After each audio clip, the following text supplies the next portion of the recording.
আচ্ছা, তোমরা কি আমার কথা শুনতে পাচ্ছ?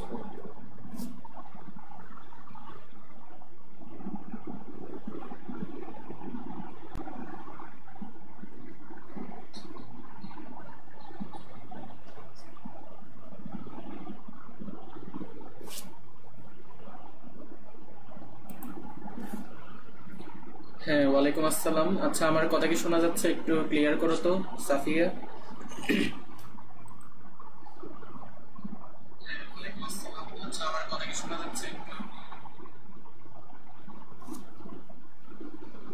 হ্যাঁ, ওয়ালাইকুম আসসালাম। আচ্ছা, একটু ওয়েট করি, সবাই চলে আসুক। পারবিন, সাফিয়া অলরেডি 2জন চলে এসেছে, ওরা গত ক্লাসেও ছিল। আর বাকিরা যারা যারা ছিল ওরাও চলে আসুক, তারপর আমরা আমাদের ক্লাসটা শুরু করব। আর আজকেই আমাদের রাসায়নিক পরিবর্তনের শেষ লেকচার হবে, অর্থাৎ আজকেই আমরা যে বাকি টপিকগুলো আছে ওইগুলো শেষ করে ফেলব। আচ্ছা মিতালি, আচ্ছা তুমি তো মেবি আগের লাইভ ক্লাসগুলোতে ছিলে না, আজকে নতুন একজনকে পাইলাম। ওকে, শোনা যাচ্ছে তাহলে। আচ্ছা, আর একটু ওয়েট করি, আর অন্যরা আস্তে আস্তে একটু করে জিজ্ঞেস করে নিই তোমাদের থেকে। গত ক্লাসে তোমাদের কয়েকটা এমসিকিউ দিয়েছিলাম যেগুলো হচ্ছে লাইভে দেখা যাচ্ছিল না, কিন্তু পরবর্তীতে তো আমি স্লাইড দিয়ে দিছি, আর যেহেতু স্লাইড দিছি অবশ্যই দেখতে পারছো। তো ওই এমসিকিউ গুলো কি পারছো? ট্রাই করছিলা নাকি দেখোই নেই? দেখি বলো তো একটু। ওই এমসিকিউ গুলো কিন্তু পারার কথা, যেহেতু আমি তোমাদেরকে বেসিক বুঝিয়ে দিয়েছিলাম, তো পারার কথা। পারছি ভাইয়া। ওকে, থ্যাংক ইউ চেষ্টা করার জন্য। আচ্ছা, শুধু একজন সাফিয়া করছে, বাকিরা কি করো নাই নাকি? কি পারো নাই নাকি দেখোই নেই? করছি ভাইয়া। ওকে মিতালি, আচ্ছা তুমি আজকে নতুন। আচ্ছা, তো তুমি কি তড়িৎ রসায়নের 2টা লেকচার দেখছিলা? আর তড়িৎ রসায়নের পরীক্ষা, তারপর গুণগত রসায়নের পরীক্ষা, যদিও গুণগত রসায়নের ক্লাস আমি নিই নাই, বাট ওইখানের প্রশ্নটা আমি করছি। তো এইগুলো কি দিছিলা নাকি আজকে থেকেই কন্টিনিউ করতেছো?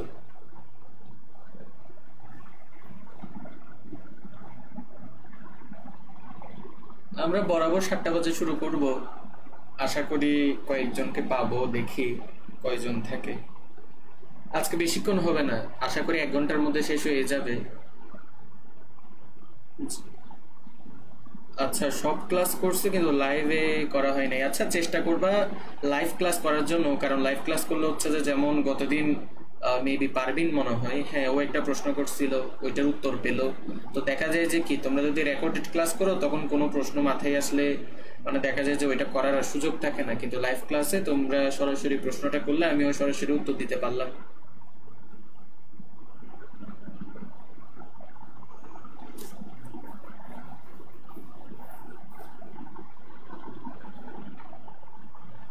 দুইজন মাত্র।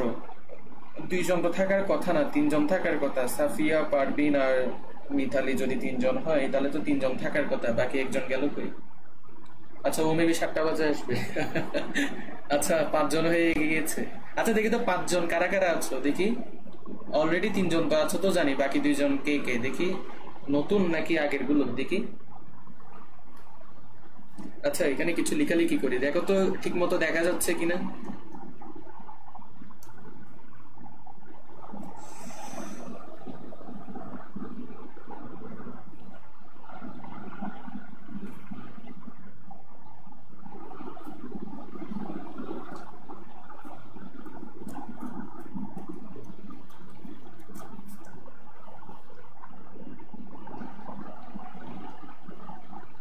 আজকে এটা শেষ করে দিব, এটা যদি শেষ করে দিই তাহলে রাসায়নিক পরিবর্তন শেষ, আর কিছু লাগবে না।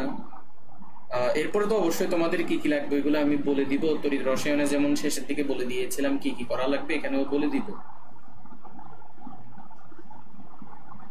এত করে বলার পরেও মাত্র 2 জন, একটু 7টা পর্যন্ত ওয়েট করে দেখি কতজন আসে, না আসলে আর ওয়েট করবো না, 7টা বাজে শুরু করে দিব, আমাদের আজকে শেষ করতে হবে এটা।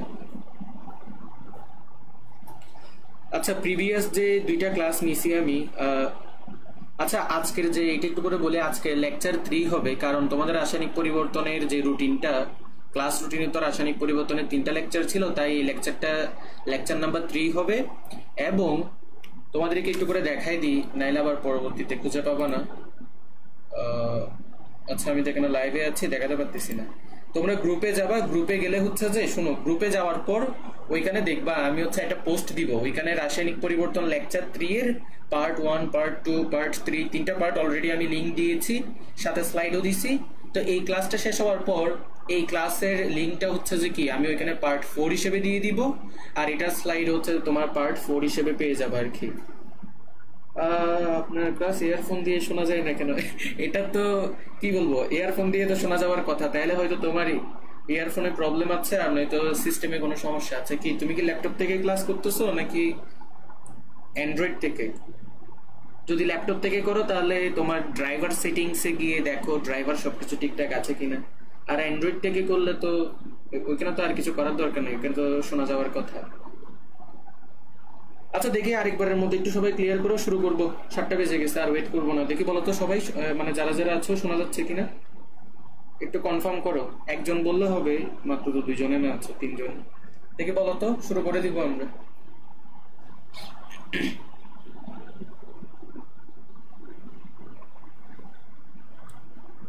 দেখি বলো।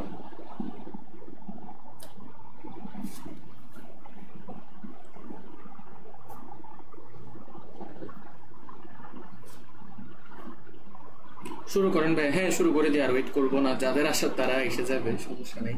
তো দেখো অম্লের ক্ষারকত্ব আমরা পড়বো এসিডের ক্ষারকত্ব নিয়ে। ক্ষারকত্ব মানে হচ্ছে যে একটা এসিড কত মোল ক্ষারকে প্রশমিত করতে পারে সেটা।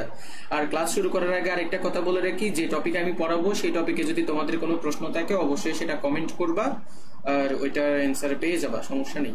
তো দেখো অম্লের ক্ষারকত্ব আগে এটা বুঝো, কমেন্ট করিও না, আমি কমেন্ট নিব পরে। মনে রাখবা 1 মোল এসিড, কি মনে রাখবা, 1 মোল এসিড যত মোল ক্ষারকে প্রশমিত করতে পারে, 1 মোল এসিড তোমার কি করতে পারে, 1 মোল এসিড 1 মোল এসিড যত মোল ক্ষারকে প্রশমিত করতে পারে, যত মোল ক্ষারকে প্রশমিত করতে পারে, ঠিক আছে? এতটুকু মনে রাখলে হবে, প্রশমিত করে, ঠিক আছে? এতটুকু মনে রাখিও। তাহলে কি 1 মোল এসিড তোমার যত মোল ক্ষারকে প্রশমিত করবে সেটাই হচ্ছে তোমার কি হবে, ওই অম্লটা বা ওই এসিডের ক্ষারকত্ব হবে। ধরো তোমাকে আমি বিক্রিয়া দেখাচ্ছি, এখন অনেকগুলো বিক্রিয়া দেখাবো, এগুলো বুঝো। ধরো যে তোমার আমি নিলাম হাইড্রোক্লোরিক অ্যাসিড এবং নিলাম সোডিয়াম হাইড্রোক্সাইড, এবং মনে রাখবা এখানে কিন্তু অবশ্যই আজকে নোটিফিকেশন আসেনি। আচ্ছা নোটিফিকেশন তো যাওয়ার কথা, তুমি একটা কাজ করিও, হ্যাঁ আদাব, একটা কাজ করিও, তুমি গ্রুপের মানে গ্রুপে ঢুকে ওইখানে দেখবা একটা সেটিংস আছে অল নোটিফিকেশন অন করার, বুঝছো? তো ওইটা অন করে দিও, তাহলে সবকিছু পাবা। তাহলে দেখো হাইড্রোক্লোরিক অ্যাসিডের সাথে যদি তুমি সোডিয়াম হাইড্রোক্সাইডের বিক্রিয়া দাও তাহলে জানো এটা প্রশমন বিক্রিয়া হবে, অ্যাসিড আর ক্ষারের বিক্রিয়ায় লবণ ও পানি উৎপন্ন হবে, তাহলে সোডিয়াম ক্লোরাইড প্লাস H2O। এবং খেয়াল রাখবা এখানে কিন্তু যেহেতু মূল সংখ্যার হিসাব নিকাশ আছে, তাই এখানে কিন্তু অবশ্যই তোমার সমতাকরণটা করে ফেলতে হবে। তুমি যদি সমতাকরণ না করো তাহলে কিন্তু ভুল হবে। দেখি তো সমতাকরণ করা আছে কিনা, দেখেই বোঝা যাচ্ছে সোডিয়াম একটা সোডিয়াম একটা, ক্লোরিন একটা, ক্লোরিন একটা, হাইড্রোজেন দুইটা, অক্সিজেন একটা, ঠিক আছে। এবার খেয়াল করো এখানে এই যে 1 মোল হাইড্রোক্লোরিক অ্যাসিড, 1 মোল অ্যাসিড কত মোল ক্ষারকে প্রশমিত করতেছে? 1 মোল। তার মানে এখানে কি বলা যায়, এখান থেকে এই বিক্রিয়াটা থেকে আমরা বলতে পারি এখানে যে HCl আছে, এই হাইড্রোক্লোরিক অ্যাসিডের যে ক্ষারকত্ব, হাইড্রোক্লোরিক অ্যাসিডের যে ক্ষারকত্ব, এটা একদম সোজা একটা টপিক, তবে সোজা না মানে হচ্ছে যে বলি তুমি যদি বিক্রিয়া না জানো তাহলে তোমার জন্য এটা কঠিন হবে, দেখাচ্ছি। তাহলে এখানে হাইড্রোক্লোরিক অ্যাসিডের ক্ষারকত্ব কত হবে? 1 হবে, রাইট। এখন এবার তোমরা এটা অ্যান্সার করো। ধরো সালফিউরিক অ্যাসিড বিক্রিয়া করতেছে সোডিয়াম হাইড্রোক্সাইডের সাথে, তো সিম্পল ব্যাপার, তুমি জানো কি উৎপন্ন হবে? সোডিয়াম সালফেট মানে Na2SO4, সোডিয়াম সালফেট পাইছো আর পানি পাইছো, অ্যাসিড ও ক্ষারের বিক্রিয়ায় লবণ ও পানি। এবার তোমরা আমাকে বলো এখানে H2SO4 এর ক্ষারকত্ব কত? দেখি বলো তো তোমরা, এখানে H2SO4 এর ক্ষারকত্ব কত? ক্ষারকত্ব মানে হচ্ছে যে 1 মোল অ্যাসিড যত মোল ক্ষারকে প্রশমিত করে। তো এখানে H2SO4 এর ক্ষারকত্ব কত হবে দেখি তো তোমরা বলো তো।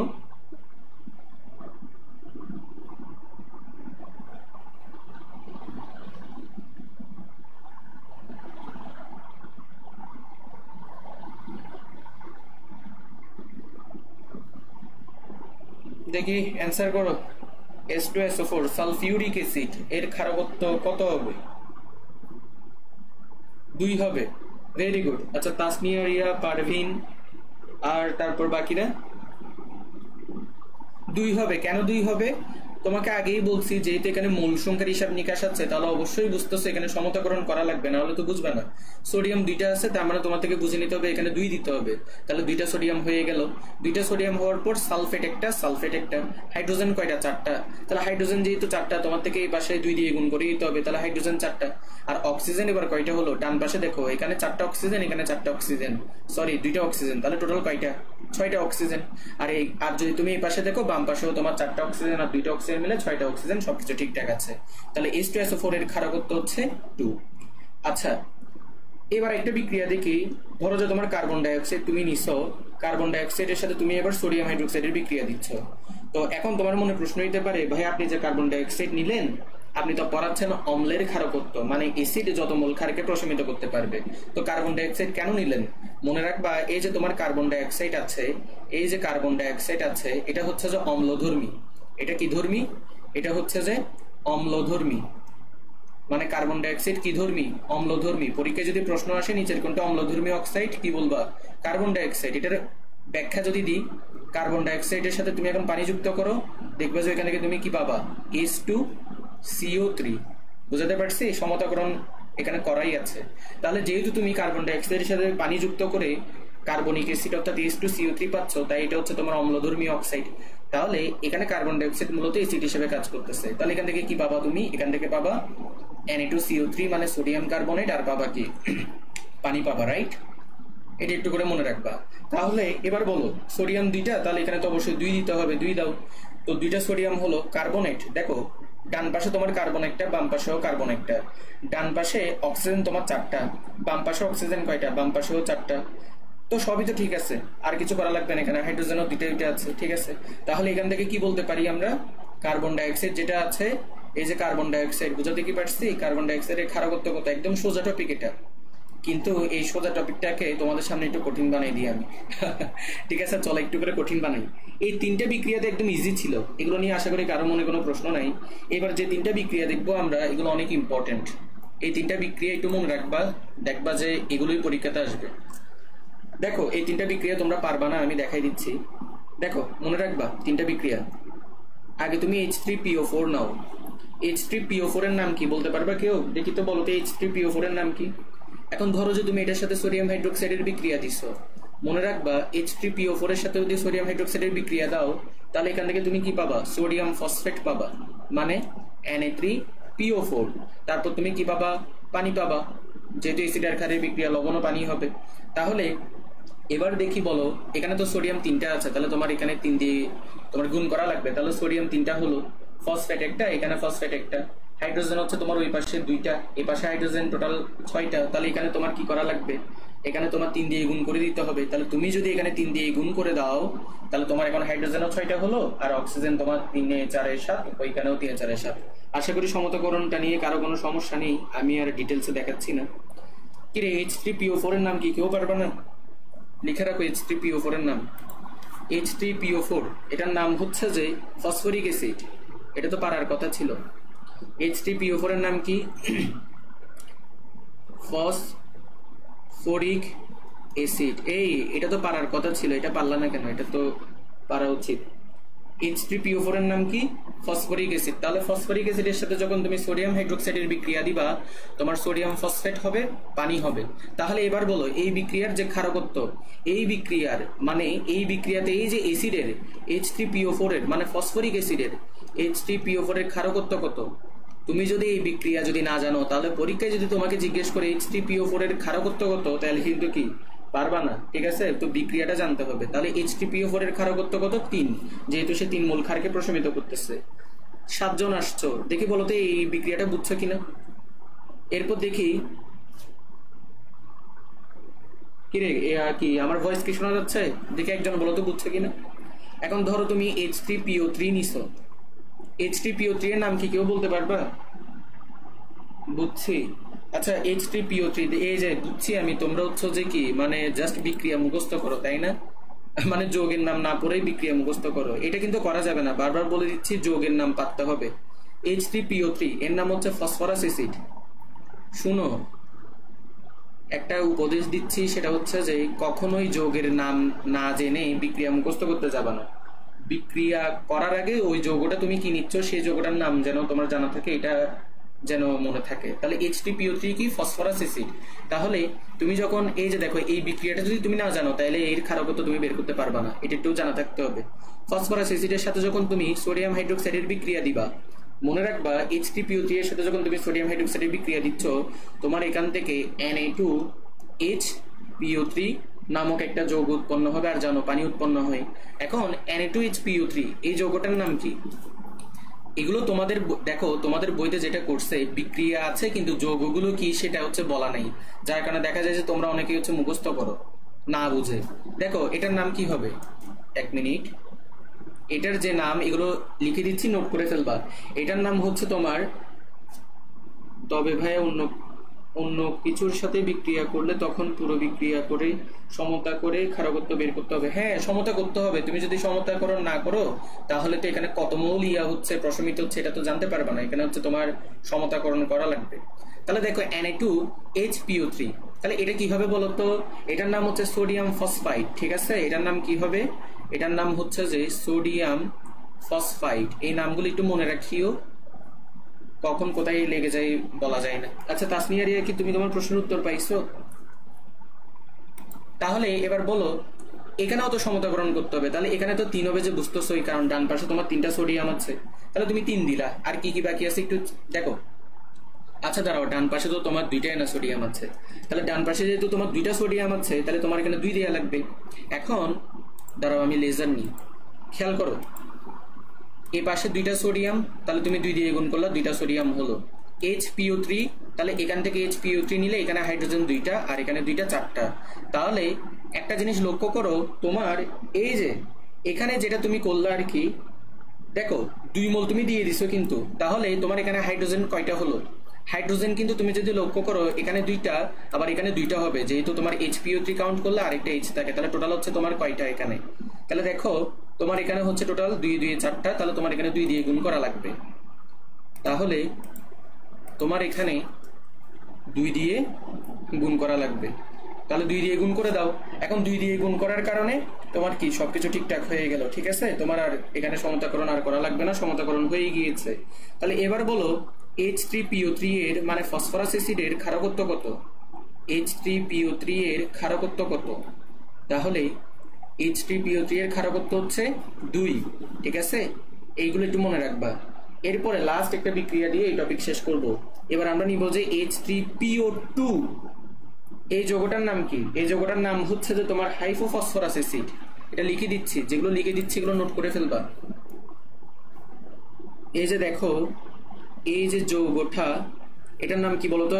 এটা সবসময় মনে রাখবা, এটার নাম হচ্ছে যে হাইপোফসফরাস এসিড। ঠিক আছে, বুঝাতে কি পারছি? না বুঝলে বলবা।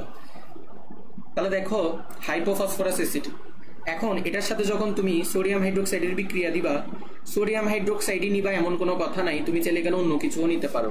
আমি জাস্ট সোডিয়াম হাইড্রোক্সাইড দিয়ে দেখাচ্ছি, কারণ তোমাদের বইতে বেশিরভাগ বিক্রিয়া হচ্ছে সোডিয়াম হাইড্রোক্সাইডের সাথে ঘটাইছে তাই। তাহলে দেখো সোডিয়াম হাইড্রোক্সাইডের সাথে যদি বিক্রিয়া ঘটাও, তাহলে এই ক্ষেত্রে যে যৌগটা উৎপন্ন হবে এটাও মনে রাখতে হবে, নাহলে তুমি পারবা না। এই যৌগটা হচ্ছে যে NaH2PO2, আর সাথে কি উৎপন্ন হবে জানো? পানি উৎপন্ন হবে, রাইট? এখন আসি, এই যে এত কঠিন একটা যৌগ বা এত মানে দেখতে মনে হচ্ছে ভয়ঙ্কর, মানে এমন একটা যৌগ দিল NaH2PO2, তো এই যৌগটার নাম কি? এটার নাম হচ্ছে যে তোমার, লিখো, এটার নাম হচ্ছে যে সোডিয়াম হাইপো, এক মিনিট, এটা এদিকে লেখা যাবে না, এদিকে লিখতেছি হাইপোফসফাইড। তাহলে NaH2PO2 এর নাম কি? সোডিয়াম হাইপোফসফাইড। তাহলে এবার এখানে তো তোমার সমতাকরণ তো করা লাগবে নাকি লাগবে না? একটু করে দেখি আমরা, চেক করে। সোডিয়াম একটা আছে, সোডিয়াম একটা আছে, তাহলে এটা বাদ, সোডিয়ামের কথা বাদ। হাইড্রোজেন 3 একে 4টা, হাইড্রোজেন 2টা 2টা 4টা, অক্সিজেন 2টা, অক্সিজেন একটা 3টা, তাহলে অক্সিজেন 2টা একে 3টা, ফসফরাস একটা, ফসফরাস একটা, তাহলে এখানে সমতাকরণের দরকার নাই।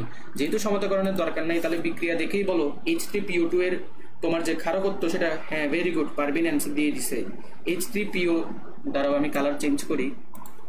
তাহলে H3PO2 যে যৌগটা আমাদের আছে, যেটাকে আমরা বলতেছি, এই যে দেখো H3PO2 যেটাকে আমরা বলতেছি হাইপোফসফরাস অ্যাসিড, এটার যে ক্ষারকত্ব H3PO2 এর, তাহলে দেখো H3PO2 এর ক্ষারকত্ব, আমাদের এই টপিক শেষ। H3PO2 এর ক্ষারকত্ব কত? 1। এখানে যা যা বিক্রিয়া লিখছি এগুলো জানলেই হবে, আর কিছু লাগবে না।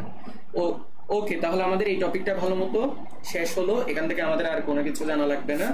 এবার আমরা যেটা করব সেটা হচ্ছে ক্ষারের অম্লত্ব। তাহলে চলো ক্ষারের অম্লত্বতে যাই। তো ডেফিনিশন কিভাবে, আশা করি বুঝতে পারতেছো। এক্ষেত্রে কি হবে তোমার ডেফিনিশন, লিখো, এক মোল ক্ষার যত মোল অ্যাসিডকে প্রশমিত করে, যত মোল, আচ্ছা লাইভে কয়জন আছো? 8 জন আছো। আচ্ছা রুহুল আমিন কি আছো? এক মোল ক্ষার যত মোল অ্যাসিডকে প্রশমিত করে। গত ক্লাসে রুহুল আমিন সহ SMS কাব্বর অনেকেই ছিল। দেখো এক মোল ক্ষার যত মোল অ্যাসিডকে প্রশমিত করে, সেটাই হচ্ছে কি, এর থেকে বেশি তার লেখার দরকার নেই, বুঝেই গেছো। এক মোল ক্ষার যত মোল অ্যাসিডকে প্রশমিত করবে সেটাই হচ্ছে ওই ক্ষারের অম্লত্ব।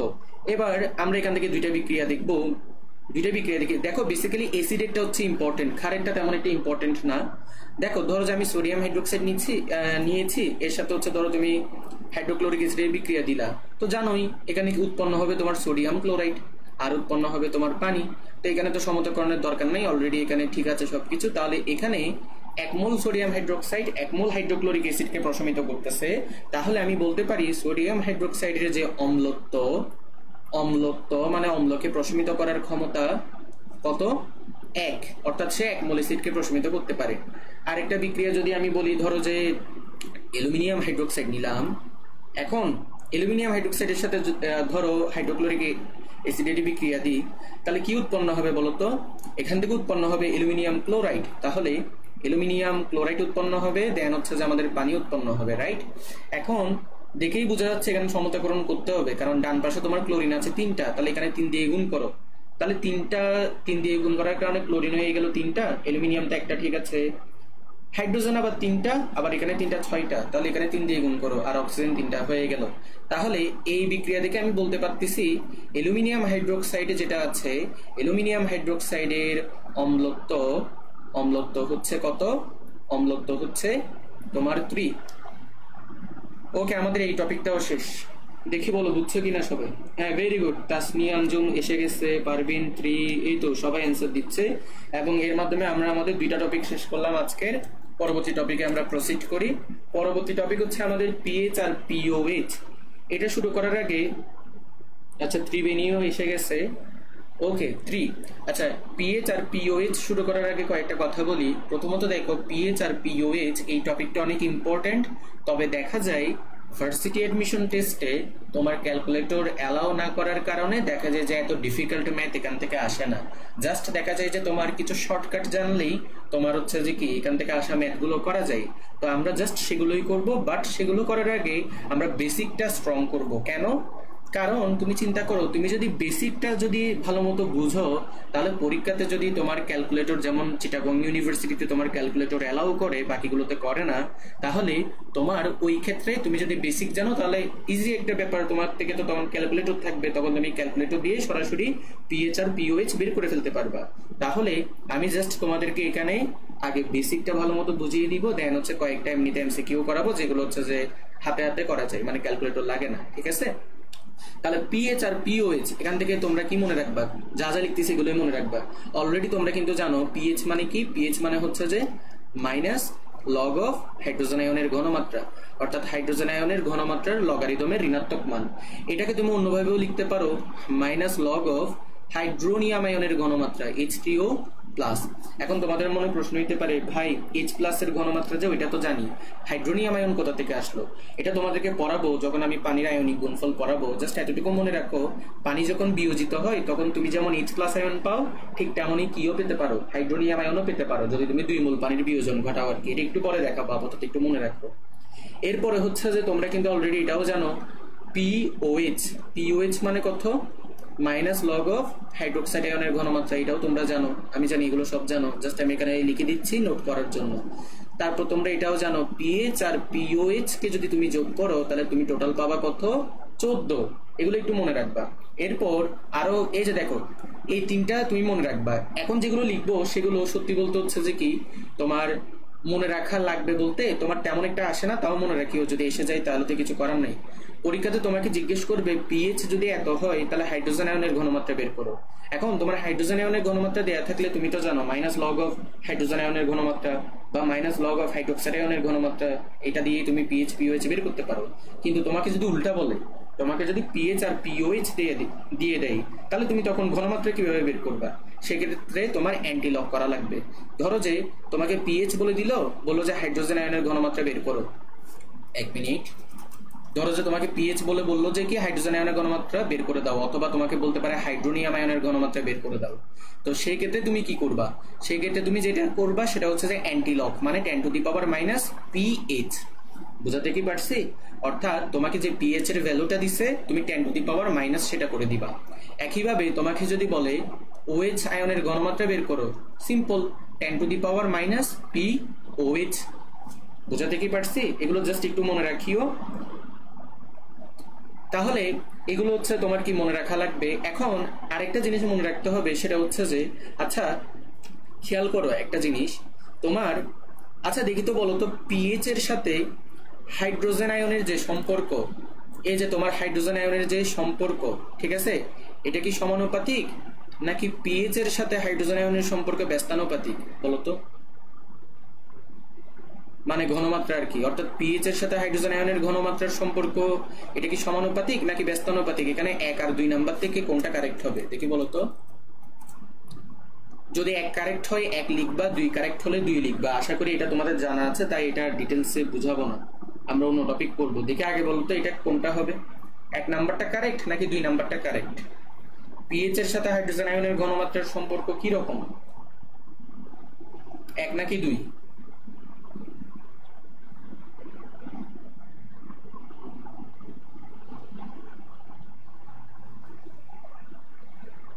ব্যস্তানুপাতিক মাইনাস আছে তাই মনে হয়, হ্যাঁ মাইনাস আছে। তুমি খেয়াল করো pH equal two minus log of hydrogen আয়নের ঘনমাত্রা, তার মানে তুমি হাইড্রোজেন আয়নের ঘনমাত্রা যত বাড়াবা মাইনাসের কারণে তো এটা তো মাইনাসই হচ্ছে, তাই না? তাহলে পিএইচ তত কমবে। তাহলে এখানে তোমার উপরের সম্পর্কটা মিথ্যা, নিচের সম্পর্কটা এই সিয়াম বলতেছে 1, না না 1 হবে না। তুমি ভালো মতো সূত্রে দেখো, pH equal two minus log of hydrogen আয়নের ঘনমাত্রা। তাহলে হাইড্রোজেন আয়নের ঘনমাত্রা যদি তুমি বাড়াও, মাইনাসের কারণে তো পিএইচ কমতেছে। ভেরি গুড, ত্রিবেণী, সাফিয়া, মিথালি, জাহানারা বেগম সবাই সঠিক অ্যান্সার দিছে। আর আশা করি সিয়াম বুঝতে পারছো। আর পারভিনও সঠিক অ্যান্সার দিছে। ওকে, তাহলে এটা নিয়ে আর আমি আলোচনা করতেছি না, আর একটা টপিক জাস্ট বলবো। আচ্ছা, তাহলে এবার এটা বলো তো, এটা যেহেতু পারছো এটাও পারবা, পিওএইচ এর সাথে হাইড্রোক্সাইড আয়নের ঘনমাত্রা কি সমানুপাতিক নাকি ব্যস্তানুপাতিক? এখন ওইটা যেহেতু পারছো তো এটাও পারবা, এটা স্বাভাবিক। তাহলে এখানেও কোন সম্পর্কটা কারেক্ট হবে? উপরেরটা কি ভুল হবে আর নিচেরটা কি হবে? কারেক্ট হবে, রাইট? এতটুকু বোঝা গেছে?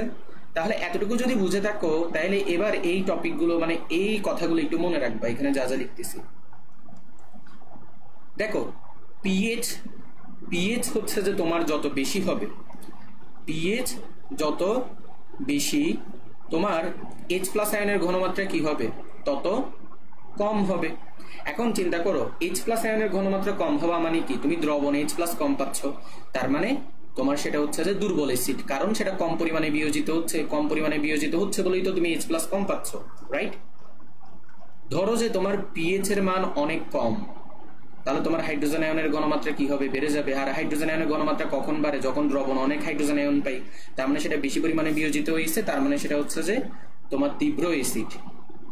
বুঝাতে কি পারছি? একইভাবে সবগুলো এখানে লিখে দিচ্ছি। পিওএইচ যদি বেড়ে যায়, পিওএইচ বাড়া মানে হচ্ছে যে বুঝতেই পারতেছো ওএইচ মাইনাস আয়নের ঘনমাত্রা কমে যাবে, আর এটা কমা মানে হচ্ছে যে তোমার এটা কি হয়ে যাবে? দুর্বল অ্যাসিড নাকি ক্ষার? ওএইচ বলতেছো, তাহলে ক্ষার হবে, তাহলে দুর্বল ক্ষার। আচ্ছা, এটাই পাশে লিখাচ্ছি, নোট করার সময় সুন্দরভাবে নোট করবা। পিওএইচ যদি কমে যায় তার মানে তোমার ওএইচ মাইনাস আয়নের ঘনমাত্রা কি হবে? বেড়ে যাবে, আর বেড়ে যাওয়া মানে হচ্ছে তোমার সেটা বেশি পরিমাণে বিয়োজিত হয়েছে, that means this will be তীব্র ক্ষার। ওকে, আমাদের এই টপিকটা শেষ। বুঝাতে কি পারছি? দেখি সবাই একটু বলো তো বুঝছো কিনা। পরীক্ষাতে কিন্তু এখান থেকে প্রশ্ন করবে, মানে সত্য মিথ্যা দিয়ে প্রশ্ন করতে পারে। ঠিক আছে, বুঝাতে কি পারছি? এবার চলো আমরা নেক্সট টপিকে যাব। নেক্সট টপিক বলতে হচ্ছে এই টপিকের আন্ডারে কিছু ম্যাথ করব। এখন তোমাকে বলছিলাম না এই টপিক থেকে তেমন একটা এমসিকিউ দেয় না, কঠিন, কারণ ক্যালকুলেটর লাগে তাই। তো যেগুলো দেয় সেগুলো জানার জন্য তোমাদেরকে কয়েকটা ভ্যালু একটু কষ্ট করে মনে রাখতে হবে। কষ্টও করতে হবে না, কয়েকবার প্র্যাকটিস করলে হচ্ছে এমনিতেই পেরে যাবা। তো কি কি মনে রাখবে একটু করে বলে দিই আমি। তাহলে দেখো কি কি মনে রাখবা। প্রথমত যেটা মনে রাখবা, লগ অফ 1। লগ অফ 1 এর ভ্যালু তোমরা জানো, লগ 1 এর ভ্যালু হচ্ছে 0। তারপরে মনে রাখবা লগ অফ 2। লগ 2 এর ভ্যালু হচ্ছে 0.3 মনে রাখবা। লগ 3, লগ 3 এর ভ্যালু হচ্ছে 0.5 মনে রাখবা। লগ 4, লগ 4 এর ভ্যালু হচ্ছে 0.6। লগ 5, 5 এর ভ্যালু হচ্ছে তোমার 0.7। এরপরে বেসিক্যালি আর লাগে না, তুমি লগ 10 মনে রাখবা। লগ 10 এর ভ্যালু হচ্ছে 1। এগুলো একটু মুখস্থ রাখবা, এগুলো কিন্তু কঠিন না, তুমি এইভাবে করে দেখতে পারো। দেখো 2 আছে, তুমি দেখো 0.3 হয়ে গেছে, মানে 2 এর সাথে 1 প্লাস করে, মানে এইদিকে পয়েন্টের পরে 3। তারপর দেখো ওইটা তোমার আলাদা, কিন্তু তোমার 3, 4, 5, 10 এর জন্য তুমি যদি লক্ষ্য করো, 10 এরটা তো তোমরা তো জানোই, 3, 4 আর 5 এর বেলায় লক্ষ্য করো। 3, 2 যোগ করে এখানে 5 হয়েছে, মানে পয়েন্টের পরে আর কি। 4, 2 যোগ করে 6 হয়েছে, পয়েন্টের পরে। 5, 2 যোগ করে 7 হয়েছে, পয়েন্টের পরে, মানে কি পয়েন্টের পরে। তো আশা করি এখানে তোমাদের মানে এটা মনে রাখতে কষ্ট হওয়ার কথা না। এখন আসি আমরা ম্যাথ করব। তো প্রথমত একটা ম্যাথ আমি নিই। ধরো একটা ম্যাথ যদি বলি, এটা ধরো একটা ম্যাথের কথা বলি, যেমন ধরো যে 0.01 মোলার HCl, ঠিক আছে? ধরো HClO4 নিচ্ছি। HClO4 এর পিএইচ কত? HClO4 কে মানে HClO4 এর নাম কি কেউ বলতে পারবা? তোমরা যদি কেউ বলতে না পারো তাহলে আমি বলে দিব, আগে দেখি কেউ বলতে পারো কিনা। তাহলে দেখো এটার পিএইচ কত হবে। মনে রাখবা, যখন তোমাকে একটা অ্যাসিডের পিএইচ বের করতে বলবে, তুমি আগে দেখবা যে ওইখানে হাইড্রোজেন কয়টা আছে। এখানে দেখো হাইড্রোজেন আছে একটা, যেহেতু হাইড্রোজেন একটা আছে তো এখানে তোমার আর কোনো কাহিনী করার দরকার নাই। তুমি দেখো দশমিকের পরে বাইনারি ডিজিট কয়টা আছে। বাইনারি ডিজিট বলতে 0 আর 1 কে বোঝাই। দশমিকের পরে 0 আছে একটা, 1 আছে একটা, তার মানে তোমার এখানে পিএইচ হবে 2। বুঝাতে কি পারছি? আমরা আরো কয়েকটা ম্যাথ করি। ধরো এবার আমি তোমাকে দিলাম যে, ধরো এরকম কিছু একটা দিলাম, 0.1, 2, 3, তিনটা 0 দিলাম। ধরো 1 দিলাম, বললাম যে কি এত মোলার HCl দিলাম, ঠিক আছে? HCl এর পিএইচ কত। এখন আমি তোমাকে শিখাইছিলাম আগে দেখবা কি হাইড্রোজেন কয়টা আছে। এখন কথা হচ্ছে যে ভাই কেন দেখবো হাইড্রোজেন কয়টা আছে, সেটা আমি একটু পরে বুঝাচ্ছি আরেকটা ম্যাথে। তো প্রথমত দেখবা হাইড্রোজেন কয়টা আছে। যদি দেখো যে একটা আছে তাহলে কোনো মাথা ঘামানোর দরকার নাই। তুমি কি করবা, দেখবা দশমিকের পরে কয়টা বাইনারি ডিজিট আছে। এখানে 0 আছে 3টা, 1 আছে একটা, তাহলে টোটাল কি হবে? 4 হবে, ঠিক আছে? তাহলে এখানে কি হবে, টোটাল হচ্ছে যে তোমার কি হবে বলো? 4 হবে। তাহলে এটার পিএইচ কত হবে? এটার পিএইচ হচ্ছে 4 হবে। এগুলো কি বুঝতেছো? হ্যাঁ 4 হবে। Very good. এখন চলো তোমাদেরকে একটা দেখাই, যেখানে হচ্ছে যে হাইড্রোজেন 2টা আছে সেরকম একটা দেখাই। ধরো যে তোমাকে আমি বললাম 0.005 মোলার 0.005 মোলার H2SO4, ঠিক আছে? যে 1 মিনিট, হ্যাঁ এই যে দেখো H2SO4 এর পিএইচ কত, ঠিক আছে? পিএইচ কত? এবার দেখো তোমাকে একটু আগে যেটা বলতেছিলাম, আগে দেখবা হাইড্রোজেন কয়টা আছে সেটার ব্যাখ্যা দিচ্ছি। এখানে হাইড্রোজেন কয়টা আছে? 2টা না? তাহলে চিন্তা করো 2টা মানে হচ্ছে তোমার ঘনমাত্রা কি দ্বিগুণ হবে, তাই না? তার মানে কি তোমার 0.005 এর সাথে তুমি কি করবা? 2 গুণ করবা। এবার এই গুণটা অনেকে ভুল করো, এটা কিন্তু ভুল করা যাবে না। 5 দ্বিগুণে কত হয়? 10 হয়, আগে বসাই দিবা। এখানে 1 2 3 3 ঘর আগে দশমিক, তাহলে 1 2 3 ঘর আগে দশমিক দিবা। তার মানে তুমি এটাকে বলতে পারো 0.01। দশমিকের পর বাইনারি ডিজিট আছে কয়টা? এখানে 2টা। তার মানে এটার পিএইচ হচ্ছে 2 হবে। এটা কি বুঝছো? দেখি বলো তো, এই স্লাইডে যা যা পড়াইছি এই 3টা ম্যাথ বুঝছো কিনা? 3 কে বলতেছো? এই 3 কে? 3 হবে না তো। ও আচ্ছা, তুমি 3 কেন বলতেছো বুঝছি। শোনো, ভালো মতো বুঝে নাও। এই যে দেখো পরীক্ষাতে নার্ভাসনেস বা এটা না বোঝার কারণে ভুল করবা। দশমিকের পর একদম শেষে কি জিরোর কোনো মূল্য আছে বলো তো? 0.50 যে কথা, 0.5 সেম কথা, 0.4449 যে কথা, 0.4449 সেম কথা। অর্থাৎ একদম শেষে, দশমিকের পর একদম শেষে জিরোর তো কোনো মূল্য নাই। পারবেন কি? বুঝছো? দেখিও এটা কিন্তু, এই যে দেখো সবাই এই জায়গায় একটু ফোকাস করো। এখানে 0.010 আছে বলে যে এটার পিএইচ 3 হবে এমন কিন্তু কোনো কথা নাই। দশমিকের একদম শেষে কিন্তু কি জিরো, কিন্তু কোনো কি ভ্যালু নাই। একদম শেষে কোনো মূল্য নাই জিরোর। আশা করি বোঝাতে পারছি। পরবর্তীতে আমরা আর কয়েকটা ম্যাথ করি। তো দেখো এই ম্যাথটা এখন মনে করো তোমাকে কিরে, হ্যাঁ পারবিন বুঝছো কিনা বলিও। ধরো যে তোমাকে একটা ম্যাথ দিলে এরকম 1 × 10⁻⁵। হ্যাঁ বুঝছি, ওকে। 1 × 10⁻⁵ মোলার HCl এর পিএইচ কত? তাহলে এর পিএইচ কত?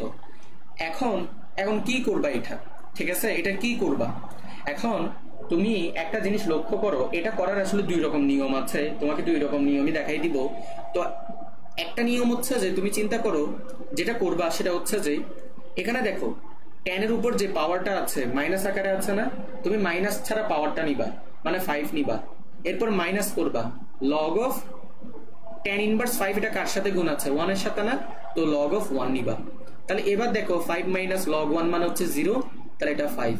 আর কারো থেকে যদি এটা বেশি কঠিন লাগে তাদের জন্য আমি আরেকটা উপায় দেখাই দিচ্ছি। এটা কিন্তু তুমি আগের নিয়মেও করতে পারো। দেখো 1 × 10⁻⁵ মানে কি? তুমি বলতে পারো না 1 / 10⁵। তার মানে কি 1/1 2 3 4, ঠিক আছে? এই যে দেখো দেখো এখানে একটা জিনিস লক্ষ্য করো। তুমি একটা জিনিস লক্ষ্য করো, এখানে কি হবে বলো তো?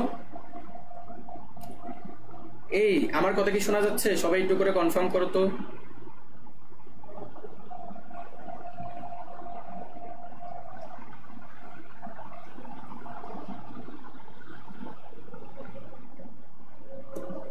উপরের মেথড কি বুঝছো? উপরের মেথড যদি কেউ না বুঝো তাহলে দেখো নিচেরটা বুঝবা। খেয়াল করো 10⁵ দিছো, তাহলে 1 দিয়ে তোমার 5টা শূন্য দিলা, ঠিক আছে? তাহলে এবার তুমি ভাগ করে দাও, তাহলে কি হবে? এটা তো বুঝার কথা, তাই না? 0.1 2 3 4, তারপরে হচ্ছে তোমার কি 1, তাই না? এই যে দেখো 1 2 3 4 5, তাহলে 5 ঘর আগে দশমিক, তাহলে 1 ঘর 2 ঘর 3 ঘর 4 ঘর 5 ঘর 5 ঘর আগে দশমিক। তাহলে এবার দেখো দশমিকের পর বাইনারি ডিজিট কয়টা? 5টা না? 1টা 2টা 3টা 4টা 5টা। তার মানে এটার পিএইচ হচ্ছে যে কি হবে? আশা করি এখানে না বোঝার কিছু নাই। 5 হবে পিএইচ। তার মানে তুমি 2 ভাবে বের করতে পারো, ঠিক আছে? এখন একটু ঝামেলা হবে যখন তোমার এরকম দিবে। ধরো যে তোমাকে দিল এরকম 2 × 10⁻⁴ মোলার, 2 × 10⁻⁴ মোলার ধরো নাইট্রিক অ্যাসিড দিল, ঠিক আছে? এর পিএইচ বের করতে বললো। এবার তুমি এর জন্য তোমার প্রথম নিয়মটা জানা থাকতে হবে, কারণ তুমি 2 নাম্বার নিয়মে করতে গেলে এটা প্যারা খাবা। তো কি করবা? যেটা বলছিলাম, পাওয়ার যেটা হচ্ছে সেটার মাইনাসটা তুমি নিবা না, জাস্ট ওইটার ভ্যালুটা নিবা, মানে 4 মাইনাস করবা লগ অফ 10⁻⁴ কত দিয়ে গুণ আছে? 2 দিয়ে। তাহলে লগ অফ 2 পড়াইছিলাম, লগ 2 মানে কত? 0.3। তাহলে এখানে তোমার অ্যান্সার আসবে কত? 3.7 আসবে। দেখি সবাই একটু করে কনফার্ম করো তো, বুঝছো কিনা?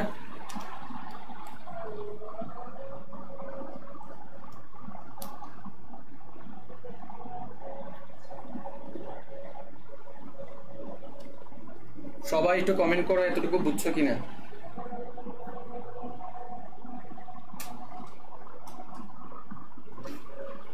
ওকে, বুঝছি।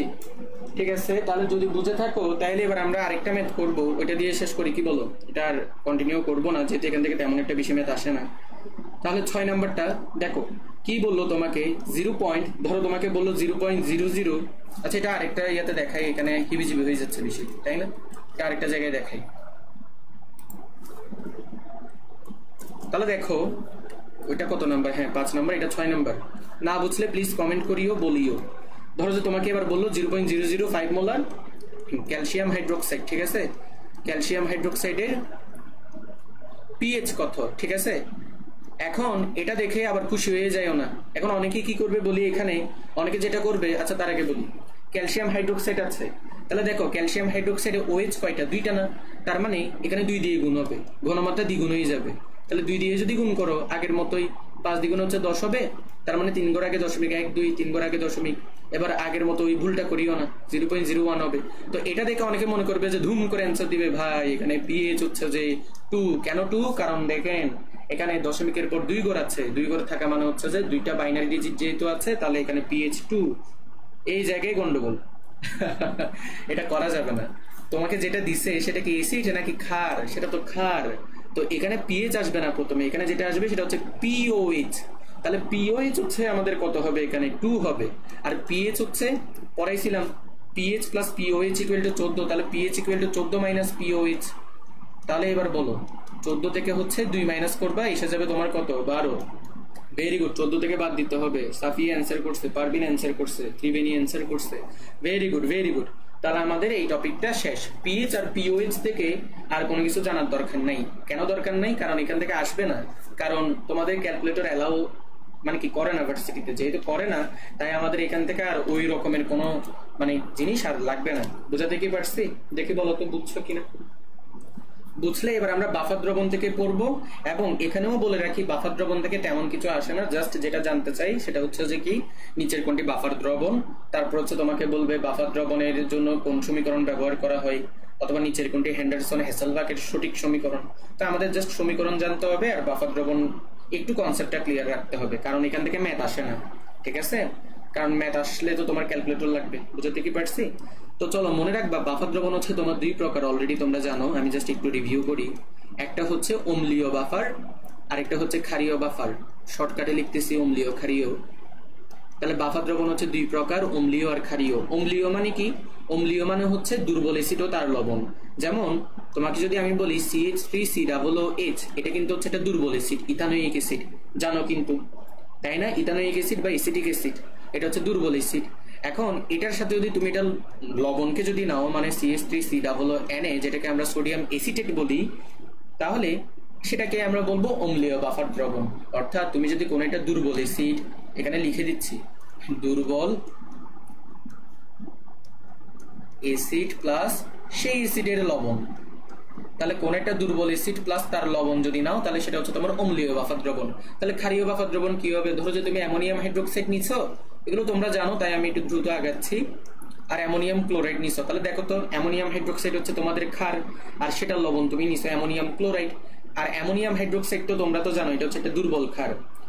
এবং তোমাদের যদি মনে থাকে তাইলে পারার কথা, গ্লাস ক্লিনার, তোমরা গ্লাস ক্লিনার পড়ছো না? গ্লাস ক্লিনারের মূল উপাদান হচ্ছে তোমার এই অ্যামোনিয়া, ঠিক আছে? মনে রাখবা গ্লাস ক্লিনারের মূল উপাদান হচ্ছে অ্যামোনিয়া। তাহলে দেখো এই যে অ্যামোনিয়াম হাইড্রোক্সাইডের সাথে যে তুমি অ্যামোনিয়াম ক্লোরাইড যে নিলা, এটা এখানে তোমার কি কি আছে? এখানে তোমার অ্যামোনিয়াম হাইড্রোক্সাইড হচ্ছে একটা দুর্বল ক্ষার, আর অ্যামোনিয়াম ক্লোরাইড হচ্ছে যে সেই ক্ষারের লবণ, মানে কি তার মানে কি এই যে ক্ষার এটার লবণ, ঠিক আছে? তাহলে সেটা হচ্ছে তোমার কি ক্ষারীয় বাফার দ্রবণ। আর এখান থেকে একটু করে মনে রাখবা, আচ্ছা আমি কি লিখে দিব? লিখে দিই, মনে রাখবা এই যে অ্যামোনিয়াম হাইড্রোক্সাইড এটা হচ্ছে গ্লাস ক্লিনার, গ্লাস ক্লিনারের মূল উপাদান, গ্লাস ক্লিনারের মূল উপাদান। তাহলে গ্লাস ক্লিনারের মূল উপাদান হিসেবে কোনটা ব্যবহার করা হয়? Ammonium hydroxide. আবার অনেক সময় অপশনে তোমার অ্যামোনিয়াম হাইড্রোক্সাইড না দিয়ে তোমার কিও দিতে পারে, অ্যামোনিয়াও দিতে পারে। তো অ্যামোনিয়া দেখ বা অ্যামোনিয়াম হাইড্রোক্সাইড দেখ, একই তো কথা। তুমি যদি অ্যামোনিয়াকে যদি পানিতে যদি কি করো, যুক্ত করো, তোমার অ্যামোনিয়াম হাইড্রোক্সাইড তৈরি হবে, তাই না? অ্যামোনিয়া তো ক্ষারধর্মী যৌগ, আশা করি সব জানো এগুলো। এখন আমাদের দুইটা সমীকরণ মনে রাখতে হবে যেগুলোকে আমরা বলি হেন্ডারসন হেসেলবাকের সমীকরণ। হেন্ডারসন হেসেলবাকের সমীকরণ আমরা কেন ব্যবহার করি? যাতে আমরা বাফার দ্রবণের কি বের করতে পারি, পিএইচ আর পিওএইচ বের করতে পারি, ঠিক আছে? তাহলে হেন্ডারসন হেসেলবাকের সমীকরণ। তো কি কি মনে রাখবা? প্রথমত হচ্ছে তোমার কি এক নাম্বার একটা মনে রাখবা যে তোমার ক্ষারীয় বাফার দ্রবণের, আরেকটা হচ্ছে তোমরা অম্লীয় বাফার দ্রবণেরটা মনে রাখবা। তাহলে দেখো একটু করে চিন্তা করো, পিএইচ, তাহলে পিএইচ যদি হয় তাহলে পিএইচ ইকুয়াল টু হচ্ছে যে পি টু দি পাওয়ার কে এ। কে মানে কি জানো? এটা তো পড়াই নাই। কে মানে হচ্ছে যে বিয়োজন ধ্রুবক, পড়াইছি? এটা মেবি পড়াইছিলাম মনে হয়। আচ্ছা, না পড়ালে পড়াই দিব। দেখো pH equal two P to the power K A plus log of লবণের ঘনমাত্রা, সল্টের ঘনমাত্রা ডিভাইডেড বাই অ্যাসিডের ঘনমাত্রা, রাইট? এটাকে আবার তুমি অন্যভাবেও লিখতে পারো, জাস্ট এখান থেকে ফর্মুলাগুলো একটু মনে রাখিও, ঠিক আছে? লগ অফ সল্টের মূল সংখ্যা, আজকে আমরা আমাদের ক্লাসের ডিউরেশন কম রাখবো তাই একটু দ্রুত আগাচ্ছি, সল্টের মূল সংখ্যা ডিভাইড বাই অ্যাসিডের মূল সংখ্যা, ঠিক আছে? একইভাবে যেটা মনে রাখবা পিওএইচ, যেটা ক্ষারীয় বাফার দ্রবণের জন্য, তাহলে সেটা কি মনে রাখবা? পি টু দি পাওয়ার ক্যাবি, মানে ক্ষারের বিয়োজন ধ্রুবক। ক্যাবি মানে হচ্ছে যে ক্ষারের বিয়োজন ধ্রুবক, এ দিয়ে অ্যাসিডকে বুঝাই, বি দিয়ে বেস মানে ক্ষারকে বুঝাই। তাহলে p to the power Kb plus log of লবণের ঘনমাত্রা ডিভাইডেড বাই হচ্ছে তোমার বেস মানে হচ্ছে ক্ষারের ঘনমাত্রা। সবকিছু কিন্তু তোমরা জানো, আশা করি এটা তোমাদের শর্ট সিলেবাসে ছিল। আচ্ছা দেখো, p to the power Kb syllabus থেকে অনেক কিছু বাদ দিচ্ছে তোমাদের। তাহলে দেখো প্লাস লগ অফ, এটাকেও তুমি কিভাবে লিখতে পারো? সল্টের মূল সংখ্যা ডিভাইডেড বাই বেসের মূল সংখ্যা। বোঝাতে কি পারছি? তাহলে এখান থেকে এই দুইটা সমীকরণ একটু করে মনে রাখবা। বুঝাতে পারছি? আমি আরেকবার একটু করে তোমাদের উদ্দেশ্যে একটু করে বলে দিচ্ছি। দেখো বাফার দ্রবণ দুই প্রকার, একটা হচ্ছে অম্লীয় বাফার দ্রবণ আর একটা হচ্ছে ক্ষারীয় বাফার দ্রবণ। অম্লীয় বাফার দ্রবণ মানে হচ্ছে যে তোমার সেখানে দুর্বল যে অম্ল এবং সেই দুর্বল অম্লের ক্ষার মানে সেই দুর্বল অম্লের লবণ থাকবে, অর্থাৎ দুর্বল অ্যাসিড ও তার লবণ, এই দুইটা মিলেই হচ্ছে তোমার অম্লীয় বাফার দ্রবণ। আর দুর্বল ক্ষার ও তার লবণ মিলে এখানের মধ্যে কি হবে? ক্ষারীয় বাফার দ্রবণ। আর অ্যামোনিয়াম হাইড্রোক্সাইড, এটা একটু মনে রাখবে, এটা হচ্ছে গ্লাস ক্লিনারের মূল উপাদান। পরীক্ষাতে যদি প্রশ্ন করে গ্লাস ক্লিনারের মূল উপাদান কোনটা, অপশনে অ্যামোনিয়া থাকতে পারে অথবা তোমার অ্যামোনিয়াম হাইড্রোক্সাইড থাকতে পারে, দুইটাই একই। অ্যামোনিয়াকে যদি তুমি কি পানিতে যদি দ্রবীভূত করো, এমনিতেই তুমি অ্যামোনিয়াম হাইড্রোক্সাইড পাবা, ঠিক আছে? যেমন কার্বন ডাইঅক্সাইডকে যদি পানিতে দ্রবীভূত করি তাহলে কার্বনিক অ্যাসিড পাই, তাহলে কার্বন ডাইঅক্সাইড হচ্ছে তোমার অম্লধর্মী। ঠিক তেমনই অ্যামোনিয়াকে যদি তুমি পানিতে দ্রবীভূত করো তাহলে অ্যামোনিয়াম হাইড্রোক্সাইড পাবা, যেটা হচ্ছে কি অ্যামোনিয়া হচ্ছে তোমার কি বলতে পারো তোমার ক্ষারধর্মী আর কি, ঠিক আছে?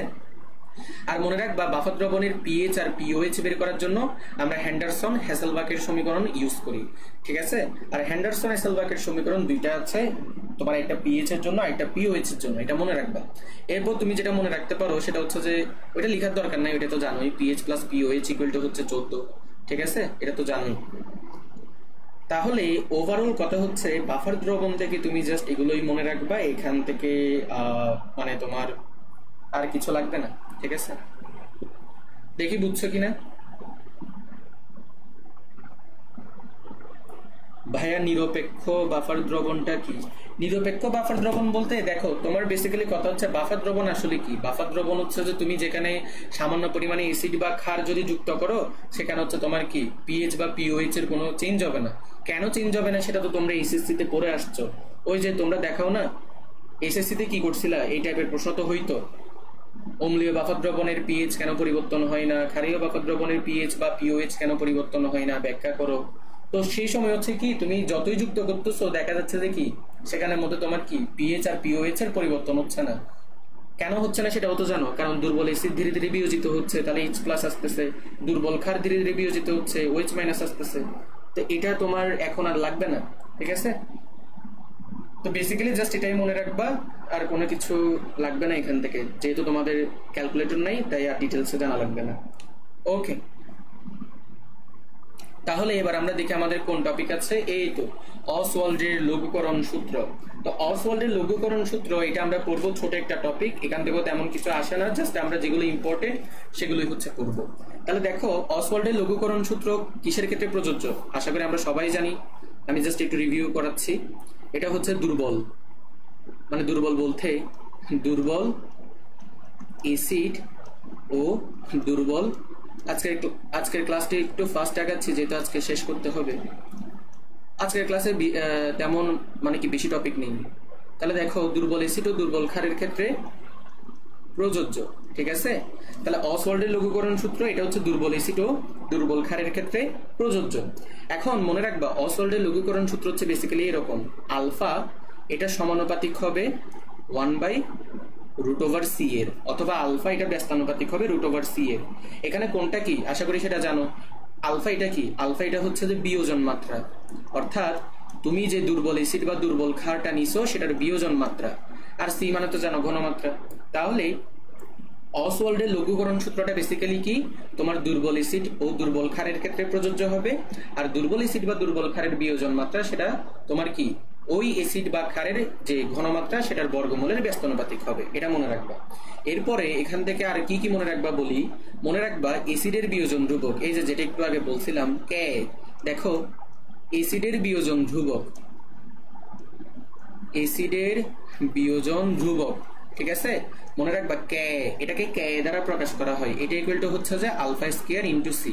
জাস্ট এগুলো একটু মনে রাখিও, ম্যাথ আসবে না, জাস্ট তোমাকে পরীক্ষায় সমীকরণ জিজ্ঞেস করতে পারে। আর ক্ষারের বিয়োজন ধ্রুবককে হচ্ছে আমরা জানি কি দ্বারা প্রকাশ করি, ক্ষারের যে বিয়োজন ধ্রুবক সেটাকে হচ্ছে আমরা ক্যাবি দ্বারা প্রকাশ করি, ঠিক আছে। তাহলে এটা কি হবে, এটাও হচ্ছে তোমার আলফা স্কয়ার সি হবে। বুঝতে কি পারছি? তাহলে এটা যদি হয়, তাহলে মনে রাখবা আরেকটা কথা, কে ও ক্যাবি এদের কিন্তু কোনো একক নাই। এখন কথা হচ্ছে কেন একক নাই? একক নাই এই কারণেই, এরা হচ্ছে ধ্রুবক, আর ধ্রুবক মানে হচ্ছে আমরা জাস্ট ভ্যালু নিয়ে কাজ করি, তাই এদের হচ্ছে একক নাই। তো এখান থেকে জাস্ট এতটুকু একটু মনে রাখবা, এর থেকে বেশি আর কিছু জানার দরকার নাই, এতটুকু একটু মনে রাখবা। আর ছোট ছোট দুইটা জিনিস একটু মনে রাখতে পারো, একটু করে বলে দিই, 1 মিনিট এখানে দেখাই, ঠিক আছে। দেখো মনে রাখবা, এই ক্ষেত্রে তোমার H+ আয়নের যে তোমার ঘনমাত্রাটা হবে, H+ আয়নের যে ঘনমাত্রা সেটা হবে তোমার সি আলফা, মানে বিয়োজন মাত্রা ইন্টু ঘনমাত্রা। OH- আয়নের যে ঘনমাত্রাটা হবে সেটা হচ্ছে তোমার কি হবে, সি আলফা হবে, এটা একটু মনে রাখবা। বুঝাতে কি পারছি? ভাইয়া দুর্বল এসিড ক্ষার এগুলো বোঝার উপায় নেই, শুধু মুখস্থ করব? না না, মুখস্থ কেন করতে হচ্ছে, তোমাকে বুঝাই দিব, একটু পরেই বুঝাই দিচ্ছি। তাহলে দেখো, অসওয়াল্ডের লঘুকরণ সূত্র থেকে জাস্ট এগুলো মনে রাখবা, কারণ তোমাদের এগুলো প্রতিপাদন নেই, তোমাদের প্রতিপাদন করা লাগবে না, জাস্ট এগুলো মনে রাখলেই হবে। এখন আসে আমরা পানির অটো আয়নীকরণ, মানে পানি যে নিজে নিজে যে আয়নিত হয় সেটা একটু করে পড়বো। তো দেখো এক্ষেত্রে যেটা করবা, দেখো প্রথমত দেখো কি হয়, তোমার পানি যেটা আছে সেটা বিয়োজিত হয়ে কি হয় তোমরা তো জানো, H+ আয়ন হয়, OH- আয়ন হয়, রাইট। তো মনে রাখবা, এই যে H+ আয়ন আর OH- আয়ন, এই দুইটা আয়নের ঘনমাত্রা যদি তুমি গুণফল বের করো, তাহলে যেটা আসবে সেটাই হচ্ছে তোমার KW, যেটাকে আমরা বলি পানির আয়নিক গুণফল। এটা হচ্ছে যে কি, পানির আয়নিক গুণফল। তাহলে এটাকে আমরা কি বলি, পানির আয়নিক গুণফল বলি, ঠিক আছে। এরপর তোমাদেরকে যেটা বলছিলাম হাইড্রোনিয়াম আয়নের কথা, ওইটাও দেখাই। তুমি যদি এখন 2 মোল পানি নাও, 2 মোল পানি যদি নাও, তাইলেই তখন তোমার এখান থেকে হাইড্রোনিয়াম আয়ন উৎপন্ন হবে। এখন বলতে পারো ভাইয়া কেমনে বুঝছেন হাইড্রোনিয়াম আয়ন উৎপন্ন হবে? তুমি দেখো না, বাম পাশে তোমার হাইড্রোজেন হচ্ছে 4টা, তাহলে ডান পাশেও 4টা লাগবে। 4টার মধ্যে দেখো না, হাইড্রোজেন 3টা, এখানে একটা, 4টা, অক্সিজেন 2টা, অক্সিজেন একটা, 2টা। এই কারণেই আসলে হাইড্রোনিয়াম আয়ন উৎপন্ন হয়। তাহলে এখান থেকে এবার আমি বলতে পারি KW ইকুয়াল টু হাইড্রোনিয়াম আয়নের ঘনমাত্রা ইনটু হাইড্রোক্সাইড আয়নের ঘনমাত্রা, রাইট। এবার কি বুঝছো কেন হাইড্রোনিয়াম আয়ন উৎপন্ন হয়? অর্থাৎ তুমি যদি 1 মোল পানি নাও, তাহলে সেখান থেকে তুমি হাইড্রোজেন আয়ন পাবা। 2 মোল পানি নিলে সেখান থেকে তুমি হাইড্রোজেন আয়নের পরিবর্তে হাইড্রোনিয়াম আয়নের ঘনমাত্রা পাবা। বুঝাতে কি পারছি? ওভারঅল যদি বলি, তোমাকে যদি বলে KW এর সমীকরণ কোনটা হবে, তাহলে তুমি বলবা H+ আয়নের ঘনমাত্রা ইন্টু OH- আয়নের ঘনমাত্রা, যে কথা KW মানে হাইড্রোনিয়াম আয়নের ঘনমাত্রা ইন্টু হাইড্রোক্সাইড আয়নের ঘনমাত্রাও সেম কথা। আশা করি বুঝতে পারছো। না বুঝলে কমেন্ট করবে, দেখি বলো তো এতটুকু বুঝছো কিনা, বলো এতটুকু একটু বুঝছো কিনা, সবাই বলো। এরপরে কয়েকটা কথা মনে রাখবা 25 ডিগ্রি সেলসিয়াস তাপমাত্রার জন্য। 25 ডিগ্রি সেলসিয়াস তাপমাত্রায় কয়েকটা কথা মনে রাখবা। প্রথমত মনে রাখবা 25 ডিগ্রি সেলসিয়াস তাপমাত্রায় এই যে তোমার হাইড্রোজেন আয়ন নিচ্ছ, তারপর হচ্ছে যে এই যে হাইড্রোক্সাইড আয়ন নিচ্ছ, তার পাশাপাশি তুমি কি নিচ্ছ, হাইড্রোনিয়াম আয়ন নিচ্ছ। ওকে, বুঝছি। আচ্ছা, তাহলে এই যে এগুলো যে তুমি নিচ্ছ, এগুলো সবগুলোর ঘনমাত্রা সেম হয়, এবং সেটা হচ্ছে 10⁻⁷, ঠিক আছে। এবং তাহলে দেখি বলো, তাহলে KW এর মান কি হবে? তুমি জানো KW মানে হচ্ছে হাইড্রোজেন আয়নের ঘনমাত্রা ইন্টু হাইড্রোক্সাইড আয়নের ঘনমাত্রা। তাহলে 25 ডিগ্রি সেলসিয়াস তাপমাত্রার জন্য KW কি রকম হবে? tan inverse 7 into tan inverse 7, that means this will be tan inverse 14। তো মনে রাখবা 25 ডিগ্রি সেলসিয়াস তাপমাত্রায় এই ঘনমাত্রাগুলো কিন্তু লাগবে। আরেকটা যেটা মনে রাখবা, পরীক্ষাতে জিজ্ঞেস করে, ডিরেক্ট প্রশ্ন আসে 25 ডিগ্রি সেলসিয়াস তাপমাত্রায় পানির মোলার ঘনমাত্রা কত? ডিরেক্ট মনে রাখবা 55.5 মোলার। ঠিক আছে, কি হবে বলতো? 55.5 মোলার। তো এগুলো একটু করে মনে রাখবা, এখানে তো বুঝার কিছু নাই, এগুলো একটু জাস্ট মনে রাখবা। 25 degree Celsius, sorry 25 degree Celsius তাপমাত্রায় তোমার কোনটা কি, এই তিনটে ইনফরমেশন একটু মনে রাখবা। এরপর আরেকটা সূত্র একটু মনে রাখবা, KW equal to K into KB। অর্থাৎ তুমি যদি এসিডের বিয়োজন ধ্রুবককে যদি তুমি ক্ষারের বিয়োজন ধ্রুবক দিয়ে যদি গুণ করো, তাহলে তুমি কি পাবা? পানির আয়নিক গুণফল KW পাবা। এবং মনে রাখবা এখান থেকে যেটা মনে রাখবা, KW এর একক নাই। কেন একক নাই আশা করি সেটা বুঝছো। কেন বলতো? কারণ এটা হচ্ছে একটা ধ্রুবক, আর ধ্রুবকের আমরা কি একক নিয়ে চিন্তা করি না, জাস্ট ভ্যালু নিয়ে চিন্তা করি। তবে গত ক্লাসে আমি বলছিলাম, ক্যাপিক অ্যাসিড বেলায়ও কিন্তু আমি বলছিলাম এদের একক না থাকলেও দেখা যায় যে পরীক্ষায় একক জিজ্ঞেস করে। ঠিক তেমনই KW এরও একক আছে, এবং এককটা কি জানো? খেয়াল করো, বাস্তবে দেখো প্রকৃতপক্ষে কিন্তু একক নাই, কিন্তু পরীক্ষাতে একক জিজ্ঞেস করে।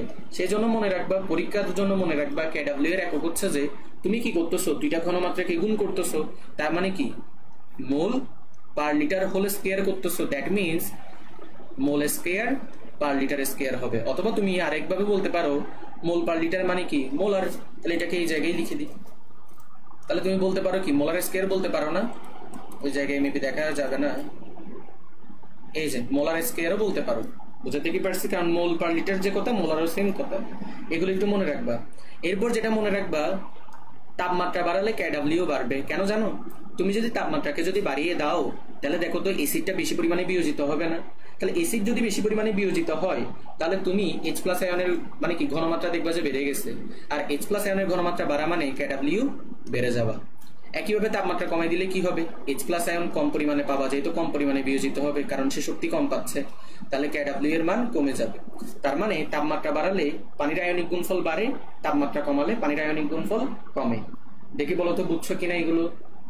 এতটুকু কি বোঝা গেছে? একটু কাইন্ডলি সবাই বলো তো, এতটুকু বুঝছো কিনা? পরীক্ষায় জিজ্ঞেস করে তাপমাত্রার সাথে আয়নিক গুণফলের সম্পর্কটা কি রকম। আমি কিন্তু পরীক্ষায় প্রশ্ন দিতে পারি এখান থেকে, ঠিক আছে?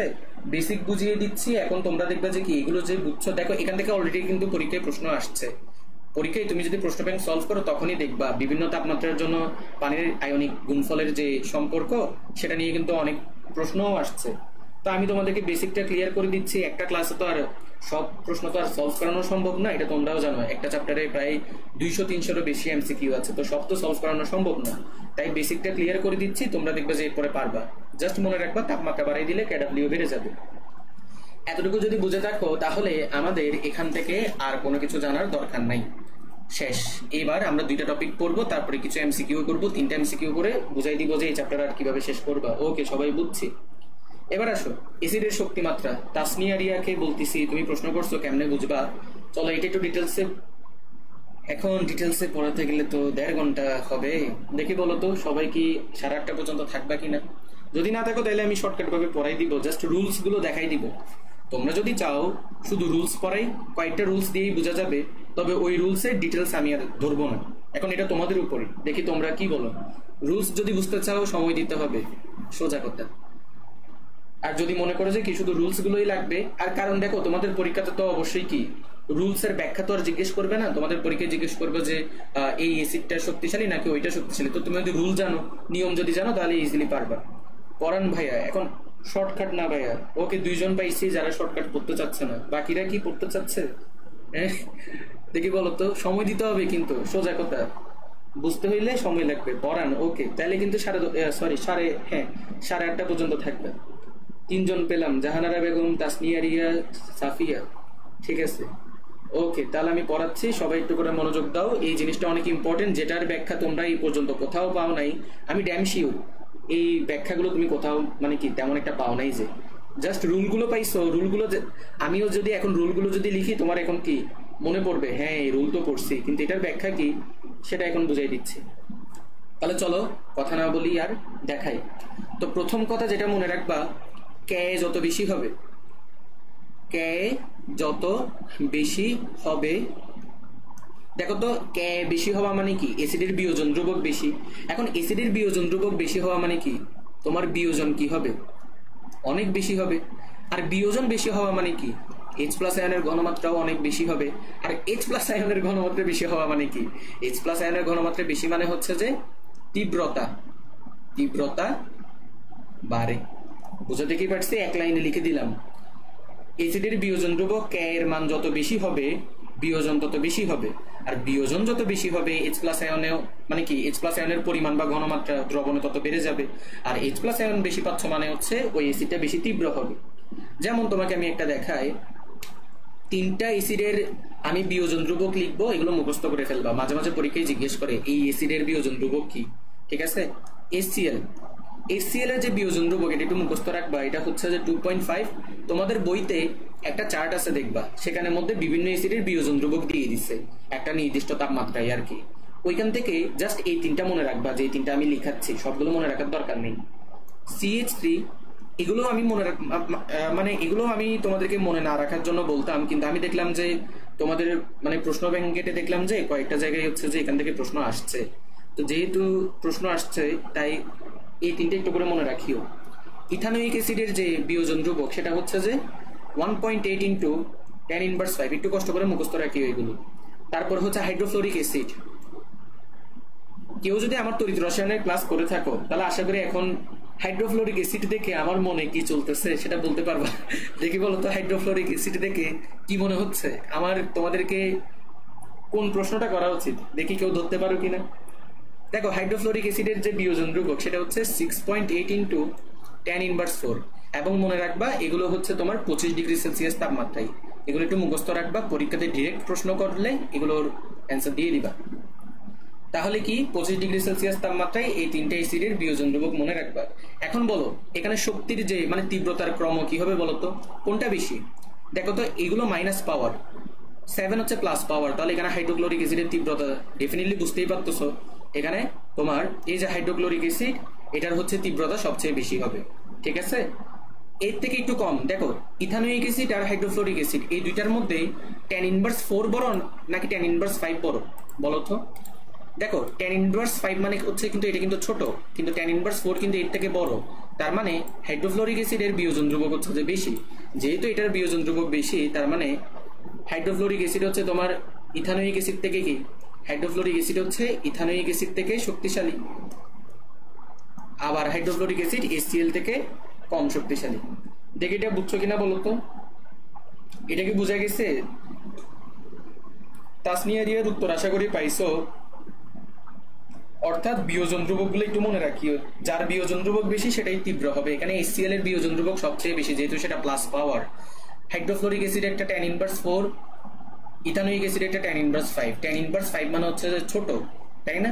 তাহলে এখানে সবচেয়ে ছোট হচ্ছে ইথানোয়িক অ্যাসিড, তাই সেটাই হচ্ছে সবচেয়ে দুর্বল। তার থেকে একটু তীব্র হচ্ছে হাইড্রোফ্লোরিক অ্যাসিড, তার থেকে আরো তীব্র হচ্ছে হাইড্রোক্লোরিক অ্যাসিড। ভেরি গুড, এটা কে উত্তর দিছে?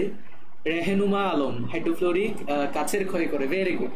আমি আসলে এটাই প্রশ্ন করতাম, মানে হাইড্রোফ্লোরিক অ্যাসিড মানে এভাবে করে প্রশ্ন করতাম, হাইড্রোফ্লোরিক অ্যাসিড এটা কোনটির ক্ষয় করে অথবা কাছের ক্ষয় করে কোনটি।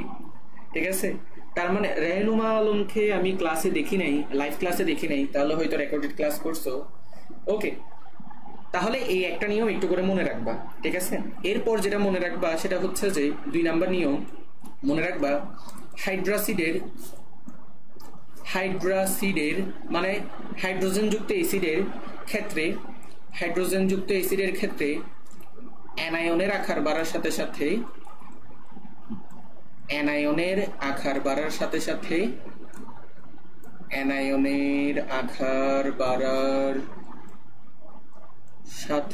সাথে তীব্রতা বাড়ে। এটা তো আর এখানে দেখাতে পারতেছি না, এটা আমি পরের স্লাইডে দেখাচ্ছি। জাস্ট এটা একটু মনে রাখো।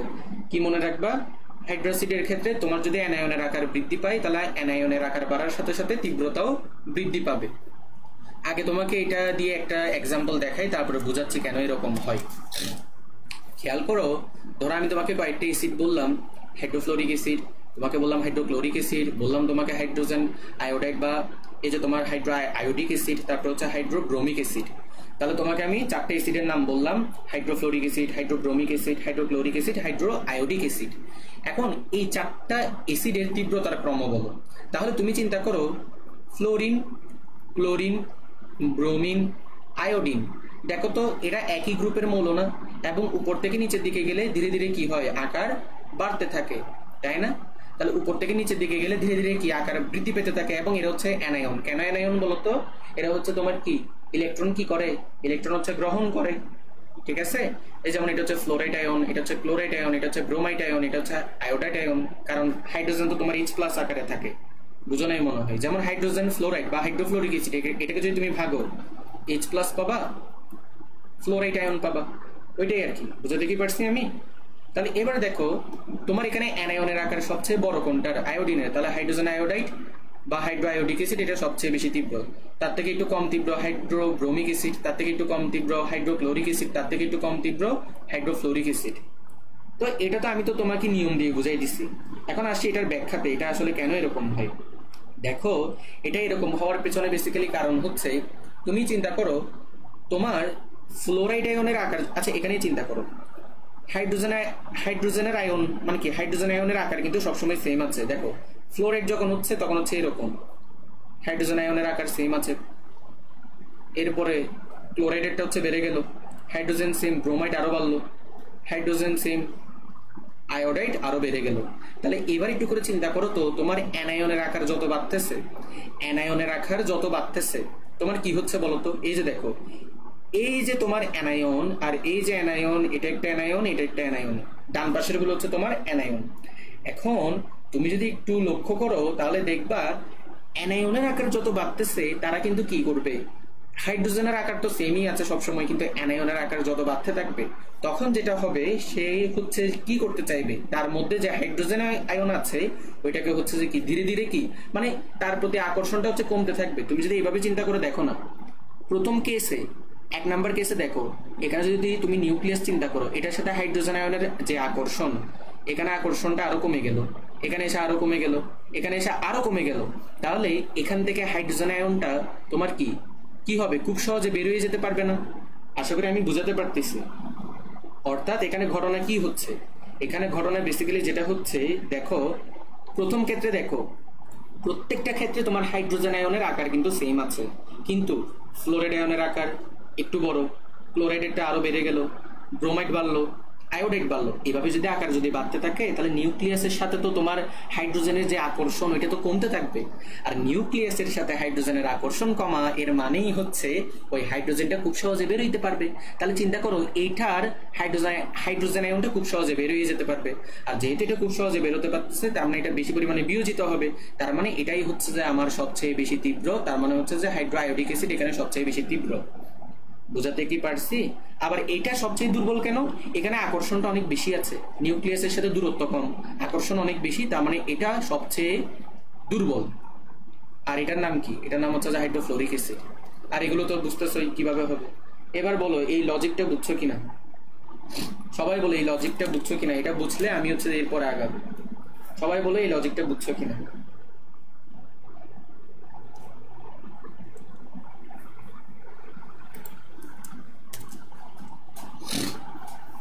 দেখি বলো বুঝছো কিনা। 3 নাম্বার নিয়ম হচ্ছে যে আমরা তো হাইড্রা অ্যাসিডের ক্ষেত্রে পড়ছি, বুঝছি। ওকে, ভেরি গুড। আমরা তো হাইড্রা অ্যাসিডের ক্ষেত্রে, আচ্ছা এটাকে আগে থেকে জানতা নিয়মটা? মনে তো হয় না আগে থেকে জানতা। যে কেউ যদি আগে থেকে নিয়মটা জানো একটু বলিও, তাহলে বুঝবো যে তোমরা আসলে ডিটেলসে পড়ছো। দেখো এবার হচ্ছে আমরা অক্সো অ্যাসিডের ক্ষেত্রে দেখবো। অক্সো অ্যাসিড, তাহলে দেখো অক্সো অ্যাসিড মানে হচ্ছে তোমার এখানে কি থাকবে, অক্সিজেন থাকবে। তাহলে অক্সোসিডের ক্ষেত্রে কেন্দ্রীয় পরমাণুর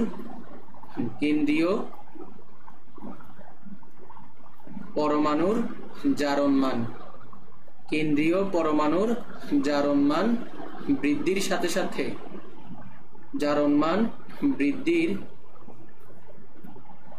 সাথে সাথে তীব্রতা বাড়ে। কিন্তু এই নিয়মটা তোমরা সবাই জানো, তাই আমি একবারে লিখে ফেলতেছি। কিন্তু আকার সেম হলে মানে কেন্দ্রীয় পরমাণুর আকার একই হলে, আকার একই হলে যার আকার ছোট, যার আকার ছোট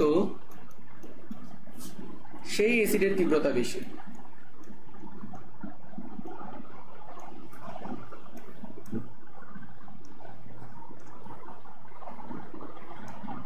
সেই অ্যাসিডের তীব্রতা বেশি। লেখা বাজে গেছে, দাঁড়াও 1 মিনিট। সেই অ্যাসিডের তীব্রতা বেশি। তাহলে জাস্ট কি করবা, তোমাকে যতগুলো অক্সোসিড দিছে মানে অক্সিজেন যুক্ত যতগুলো অ্যাসিড দিছে তুমি কেন্দ্রীয় পরমাণুর জারণ মান বের করবা। জারণ মান বের করার পর দেখবা যে কোনটার বেশি, যেটার বেশি সেটার তীব্রতা বেশি। আর যদি আকার সেম হয় তাহলে যার আকার ছোট তার তীব্রতা বেশি। যেমন ধরো যে আমি তোমাকে দিলাম যে HClO4 মানে পারক্লোরিক অ্যাসিড, ধরো আমি তোমাকে দিলাম নাইট্রিক অ্যাসিড, ধরো আমি তোমাকে দিলাম হচ্ছে যে H3PO4 ফসফরিক অ্যাসিড, ধরো আমি তোমাকে দিলাম H2SO4 সালফিউরিক অ্যাসিড। এবার তুমি জারণ মান বের করো। জারণ মান বের করার একটা শর্ট টেকনিক আছে, সেটা হচ্ছে দেখো তোমার এখানে যে লাস্টের ডিজিটটা আছে সেটা থেকে হাইড্রোজেন কয়টা আছে সেটা বিয়োগ করবা। তাহলে 4 থেকে এখানে 1 বিয়োগ করলে কি 3 আসবে, ওই 3-এর সাথে পরবর্তীতে 4টাকে কি করে দিবা, যোগ করে দিবা। তাহলে 4 আর 3 কত 7, এবং ওইটাই হচ্ছে তোমার ক্লোরিনের জারণ মান। একইভাবে দেখো 3 থেকে 1 বিয়োগ করলে 2, 3 আর 2 যোগ করলে হচ্ছে 5, 4 থেকে 3 বিয়োগ করলে 1, 4 আর 1 হচ্ছে 5, 4 থেকে 2 বিয়োগ করলে হচ্ছে 2, 4 আর 2 হচ্ছে 6। তাহলে আমরা কেন্দ্রীয় পরমাণুর জারণ মান বের করে ফেলছি। তো আমি তোমাকে বলছিলাম যার জারণ মান বেশি সেটা বেশি তীব্র, তাহলে এখানে পারক্লোরিক অ্যাসিড বেশি তীব্র। এবং পরীক্ষাতে দেখা যায় যে তোমাকে যদি বলে নিচের কোনটি তীব্র অ্যাসিড, বেশিরভাগ ক্ষেত্রেই পারক্লোরিক অ্যাসিড দেওয়া থাকে এবং সেটাই হচ্ছে কি তোমার তীব্র হয় আর কি। তাহলে এটা থেকে একটু দুর্বল কে হবে, যার জারণ মানে একটু কম, মানে H2SO4, এতটুকু তো বুঝছো। কিন্তু ঝামেলা করলো যে এদের তো জারণ মানে কি, তো এদের মধ্যে কে বেশি শক্তিশালী কেমনে বুঝবা? বুঝার নিয়ম কি, যার আকার ছোট।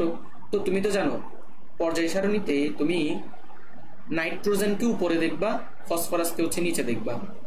নাইট্রোজেনের নিচে হচ্ছে ফসফরাস, তাহলে নাইট্রোজেনের আকার ছোট হবে, কারণ একই গ্রুপে উপর থেকে নিচের দিকে গেলে আকার কি পেতে থাকে, বৃদ্ধি পেতে থাকে। তাহলে নাইট্রোজেনের আকার ছোট, তাহলে বুঝেই যাচ্ছ এখানে HNO3 হচ্ছে যে তোমার তীব্র হবে, রাইট? তাহলে তুমি বুঝে গেলা HNO3 হচ্ছে তোমার H3PO4 থেকে বেশি তীব্র, এবং এটা হচ্ছে H2SO4 থেকে কম তীব্র HNO3। কেন? HClO4 এ তোমার Cl হচ্ছে যে কত +7, আর সালফার হচ্ছে যে এখানে তোমার +6, এটা হচ্ছে +5, আর এটা হচ্ছে +5। এটা নিয়ে তো আশা করি কারো ঝামেলা হওয়ার কথা না, এটা তোমরা SSC তো আশা করি এই টেকনিকটা শিখেছিলা। বলো তো এটা নিয়ে কোনো ঝামেলা আছে কিনা? এখন এটার ব্যাখ্যা কি, এটার ব্যাখ্যা দিব। এই টেকনিকটা আসলে আসছে কিভাবে, কেন আমরা এটা ফলো করি এটা বলতেছি। দেখো প্রথমত চিন্তা করো, তোমার কেন্দ্রীয় পরমাণু চার্জ যত বৃদ্ধি পাবে, কেন্দ্রীয় পরমাণু চার্জ যত বৃদ্ধি পাবে, দেখো তো এটা প্লাস চার্জ না? তাহলে এই কি করবে, এই বন্ধনের যে ইলেকট্রন আছে ওই ইলেকট্রনগুলোকে নিজের দিকে বেশি পরিমাণে আকর্ষণ করবে। এখন চিন্তা করো চার্জ যত বৃদ্ধি পাচ্ছে, যেমন এখানে দেখো ডান থেকে বাম দিকে গেলে +5 +5 +6 +7, তাহলে চার্জ বৃদ্ধি পাচ্ছে। প্লাসের চার্জ মানে প্লাসের মান যেহেতু বৃদ্ধি পাচ্ছে, তাহলে ইলেকট্রনকে বেশি পরিমাণে আকর্ষণ করবে। ফলে কি হবে, হাইড্রোজেন তো তোমার কি, হাইড্রোজেনের থেকে ইলেকট্রন চলে যাবে, আর চলে গেলে হাইড্রোজেন হচ্ছে কি মুক্ত হবে। ফলে দেখা যাবে এখানে হাইড্রোজেন খুব সহজেই মুক্ত হচ্ছে, আর এখানে একটু কষ্ট হবে, আর এখানে আরো বেশি কষ্ট হবে। তাই দেখা যায় যে তোমার কেন্দ্রীয় পরমাণুর চার্জ যত বাড়ে তোমার তীব্রতাও তত বাড়তে থাকে। আকারের বিষয়টা যদি বলি, তুমি চিন্তা করো তোমার আকার যত ছোট হবে তোমার হচ্ছে যে কি তীব্রতাও তত কি হবে, বেশি হবে। এটাও তুমি লজিক্যালি চিন্তা করতে পারো। তোমার এই যে দেখো আকার যত বড় হচ্ছে আর আকার যত ছোট হচ্ছে, একটু করে চিন্তা করো, আকার যত ছোট হবে তোমার কিন্তু ওইখানে চার্জের যে ডেনসিটি সেটা কিন্তু বেশি। বুঝো নাই? ধরো আমি তোমাকে বুঝাই দিচ্ছি, এটা একটু বুঝতে হবে। দেখো নাইট্রোজেন কি প্লাস চার্জ না? তার মানে তুমি বলতে পারো এখানে তোমার প্লাস আছে কয়টা, এখানে তোমার প্লাস আছে 1টা 2টা 3টা 4টা 5টা। দেখো না কি পরিমাণ, মানে কি মানে তোমার হচ্ছে টাইট করে আছে। ফসফরাসের হচ্ছে +5, কিন্তু দেখো ওরা কত সুন্দরভাবে মুক্ত করে আছে। তাহলে তোমার ডেনসিটি কোথায় বেশি, ঘনত্ব কোথায় বেশি? ঘনত্ব হচ্ছে তোমার এখানে বেশি, নাইট্রোজেনের ক্ষেত্রে বেশি। তাহলে ওইখানে যেহেতু তোমার ঘনত্ব বেশি, তাহলে ওরা মাইনাসকে তার দিকে বেশি পরিমাণে আকর্ষণ করবে। ফলে দেখা যাবে হাইড্রোজেনটা খুব সহজে মুক্ত হতে পারবে। এই দুইটা কনসেপ্ট কি বুঝছো? আকার যত ছোট হবে চার্জের ঘনত্ব তত বেশি হবে, চার্জের ঘনত্ব যত বেশি হবে ইলেকট্রনকে বেশি পরিমাণে আকর্ষণ করবে। ফলে দেখা যাবে যে হাইড্রোজেন সহজে মুক্ত হবে। এই দুইটা কনসেপ্ট কি বুঝছো? এই পুরো টপিকটা বুঝছো কিনা একটু সবাই বলো তো।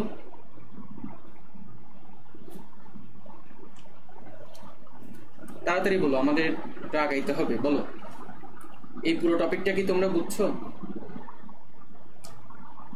আশা করি এতদিন ধরে যে 3টা নিয়ম মুখস্থ করতে, সেই 3টা আশা করি বোঝা গেছে এখন। দেখি বলো, সবাই একটু কমেন্ট করো। ওকে, সাফিয়া বুঝছে, বাকিরা? নাসমুন্নাহার বুঝছে, বাকিরা বলো, বাকিরা? খাদিজা খাতুন বুঝছে, ওকে। পারভিনও বুঝেছি, সাফিয়া বুঝছো? মিতালিও বুঝছে, তারপর বাকিরা? বাকিরা রিয়া বুঝছো কিনা বলো, তোমার এই টপিকে প্রবলেম ছিল, তোমার ক্লিয়ার হয়েছে কিনা বলো। ওকে, বাকিরা সবাই বুঝেছে, ওকে। এখন আরেকটা নিয়ম একটু মনে রাখবা, সেটা হচ্ছে যে ক্লোরো অ্যাসিডের বেলায়, ক্লোরো অ্যাসিড নাম দেখেই বুঝতেছো এখানে তুমি কাকে পাবা, ক্লোরিনকে পাবা। তো মনে রাখবা ক্লোরো অ্যাসিডের ক্ষেত্রে ক্লোরো অ্যাসিডের ক্ষেত্রে যত বেশি ক্লোরিন তত বেশি তীব্রতা, যত বেশি ক্লোরিন তত বেশি তীব্রতা। এখন এটার পেছনেও লজিক আছে। দেখো আমি কিন্তু একটাও কিন্তু তোমাদেরকে মুখস্থ করাই দিচ্ছি না, তোমাদের কিন্তু বুঝাই দিচ্ছি, ঠিক আছে? তাহলে দেখো ক্লোরো অ্যাসিডের বেলায় যে অ্যাসিডগুলোতে তোমার ক্লোরিন দেখবা, সেই অ্যাসিডগুলোর বেলায় দেখবা যে কি যত বেশি ক্লোরিন তীব্রতা তত বেশি। ধরো আমি তোমাকে বললাম যে কি CH3COOH ইথানোয়িক অ্যাসিড, ধরো আমি তোমাকে বললাম ClCH2COOH আরেকটা অ্যাসিড দিলাম, ধরো আমি তোমাকে বললাম Cl2CHCOOH আরেকটা অ্যাসিড দিলাম। এখানে ক্লোরিন বেশি কোথায়? এখানে ক্লোরিন সব থেকে বেশি হচ্ছে 3 নাম্বার অ্যাসিডে, তাহলে এটার তীব্রতা বেশি হবে। কেন বেশি হবে একটু পরে বুঝাই দিচ্ছি। এর থেকে একটু কম তীব্রতা হবে যার একটা ক্লোরিন আছে, মানে ক্লোরিনের পরিমাণ কমতে কমতে দেখা যাচ্ছে তীব্রতাও কমতেছে। CH3COOH এটা সবচেয়ে দুর্বল হবে, কেন? কারণ এখানে ক্লোরিন নেই। এখন এটার ব্যাখ্যাটা দিচ্ছি। এটার ব্যাখ্যা হচ্ছে যে তুমি তো জানো পর্যায় সারণীতে ফ্লোরিনের যে তড়িৎ ঋণাত্মকতার মান এটা হচ্ছে 4.0, তাই না? ক্লোরিনেরটাও তো জানো, ফ্লোরিনের নিচে হচ্ছে ক্লোরিন। তাহলে ক্লোরিনের যে তোমার এই যে ক্লোরিনের যে তড়িৎ ঋণাত্মকতা, তড়িৎ ঋণাত্মকতা মানে কি? তড়িৎ ঋণাত্মকতা মানে হচ্ছে বন্ধনের ইলেকট্রনকে নিজের দিকে আকর্ষণ করা। তাহলে তুমি চিন্তা করো, এখানে হচ্ছে ক্লোরিন তোমার 2টা, এখানে আছে একটা, এখানে তো নাই। তাহলে এখানে যে তোমার ইলেকট্রোনেগেটিভিটি এটা অনেক বেশি, এখানে ইলেকট্রোনেগেটিভিটি কমে গেছে, মানে এই যে একটা অ্যারো দিচ্ছি মানে একটু কম। আর এখানে তো ইলেকট্রোনেগেটিভিটি, এখানে তো ক্লোরিন তো নাই, ঠিক আছে? তাহলে তুমি বলো তড়িৎ ঋণাত্মকতা মানে হচ্ছে বন্ধনের ইলেকট্রনকে নিজের দিকে আকর্ষণ করা। তাহলে তড়িৎ ঋণাত্মকতা যদি বেড়ে যায়, ইলেকট্রনকে নিজের দিকে বেশি আকর্ষণ করবে, হাইড্রোজেন খুব সহজে মুক্ত হতে পারবে। তো বেসিক্যালি এই কারণেই ক্লোরিন যত বেশি হয় বন্ধনের ইলেকট্রনকে তত বেশি আকর্ষণ করে, হাইড্রোজেন তত সহজে মুক্ত হয়, অ্যাসিড তত তীব্র হয়। দেখি বলো বুঝছো কিনা, দেখি বলো বুঝছো কিনা বলো।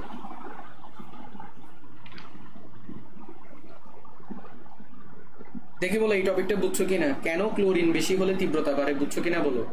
আরেকবার একটু বলতেছি, যত বেশি ক্লোরিন হবে তড়িৎ ঋণাত্মকতা তত বাড়বে। তড়িৎ ঋণাত্মকতা বাড়া মানে হচ্ছে বন্ধনের ইলেকট্রনকে নিজের দিকে বেশি আকর্ষণ করা।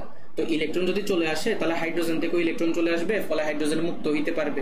আর হাইড্রোজেন যদি সহজেই মুক্ত হয় তাহলে তো সেটা তো তীব্র অ্যাসিড হবে, কারণ বেশি পরিমাণ হাইড্রোজেন বিয়োজিত হচ্ছে। সবাই কমেন্ট করো, সবাই কমেন্ট করো, বুঝছো কিনা বলো।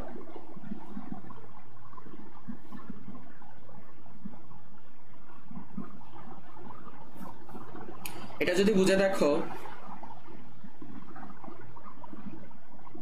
ওকে, বুঝেছি। তাহলে আমাদের এই টপিক শেষ। এরপরে হচ্ছে যে আমরা যেটাতে যাব সেটা হচ্ছে যে ক্ষারের শক্তিমাত্রা। তাহলে আমরা ক্ষারের শক্তিমাত্রাতে যাব। ওকে, সবাই বুঝছে তো। ক্ষারের শক্তিমাত্রাতে তেমন কিছু লাগে না, এখানেও আগের মতোই। তুমি মনে রাখবে কি, ক্যাবি যত বেশি, ক্যাবি যত বেশি বিয়োজন তত বেশি। ক্যাবি মানে কি? ক্ষারের বিয়োজন ধ্রুবক। তাহলে ক্যাবি যত বেশি বিয়োজন তত বেশি, বিয়োজন যত বেশি OH মাইনাসের ঘনমাত্রাও তত বেশি, OH মাইনাসের ঘনমাত্রা যত বেশি তীব্রতাও তত বেশি, রাইট? এটা নিয়ে আর বলতেছি না, এটা তো জানোই। তাহলে ক্যাবি এর মান যত বাড়বে তীব্রতা তত বাড়বে। যেমন সোডিয়াম হাইড্রোক্সাইড আর অ্যামোনিয়াম হাইড্রোক্সাইড, এই দুটার মধ্যে কোনটা তীব্র? সোডিয়াম হাইড্রোক্সাইডের। কেন? এটার ক্যাবিকে যদি আমি ক্যাবি 1 ধরি, এটার ক্যাবিকে যদি আমি ক্যাবি 2 ধরি, তুমি বলতে পারবা Kb 1 is greater than Kb 2 because sodium hydroxide হচ্ছে তীব্র ক্ষার। আর যেহেতু সোডিয়াম হাইড্রোক্সাইড একটা তীব্র ক্ষার, তার মানে আমরা বুঝতেই পারতেছি এর যে বিয়োজন ধ্রুবক সেটা অ্যামোনিয়াম হাইড্রোক্সাইডের তুলনায় বেশি হবে, রাইট? এটা একটু করে মনে রাখবা, ঠিক আছে? বুঝাতে কি পারছি? তার মানে মনে রাখবা ক্যাবি এর মান যত বেশি হবে তীব্রতা তত বেশি হবে। এরপরে নিয়মটা মনে রাখবা, সেটা হচ্ছে যে দেখো এরপরে নিয়মটা কি, আমাদের আজকের ক্লাস শেষ হয়ে যাবে 3টা এমসিকিউ করে, তারপর একটু কথাবার্তা বলে শেষ। ক্যাটায়নের আকার, তাহলে দেখো ক্যাটায়নের আকার বৃদ্ধির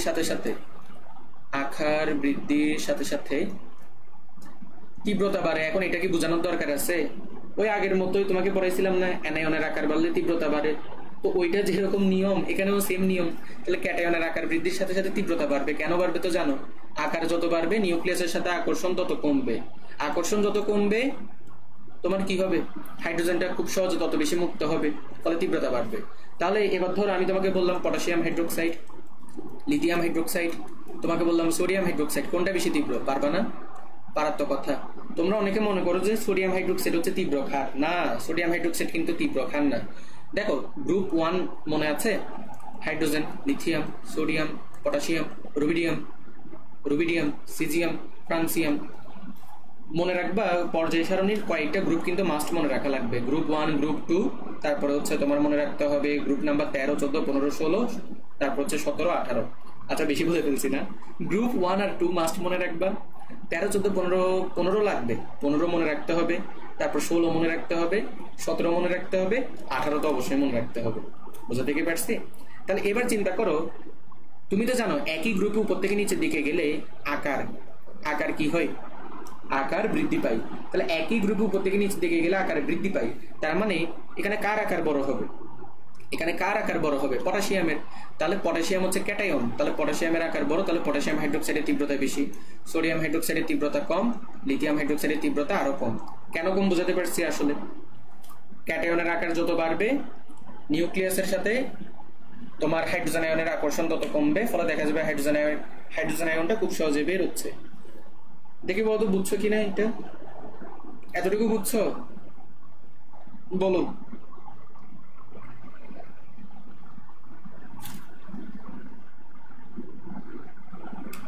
সবাই কাইন্ডলি একটু কমেন্ট করো। কি হইলো সবার কমেন্ট কই? কমেন্ট করো বুঝছো কিনা। ওকে রিয়া বুঝছে, বাকিরা?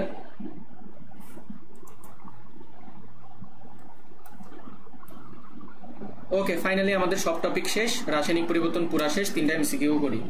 দেখো তো এটা পারবা না? 34 নম্বরের অ্যান্সার দাও। বলবো না আমি, 34 নম্বরের অ্যান্সার দাও। বিশুদ্ধ পানিতে হাইড্রোক্সাইড আয়ন আর হাইড্রোজেন আয়নের মোলার ঘনমাত্রার অনুপাত কত? পড়াইছি একটু আগে, দেখি বলো।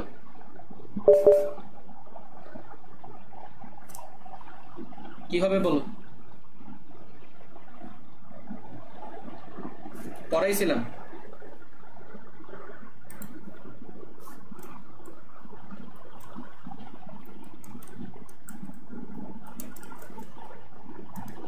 হ্যাঁ পড়াইছিলাম, দেখি বলো তো অ্যান্সার করতে। হ্যাঁ ভেরি গুড।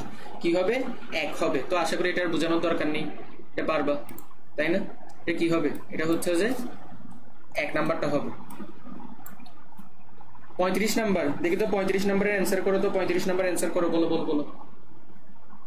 নিচের কোনটি সত্য নয়, মানে কোনটা মিথ্যা? বলো তো, অ্যান্সার করো।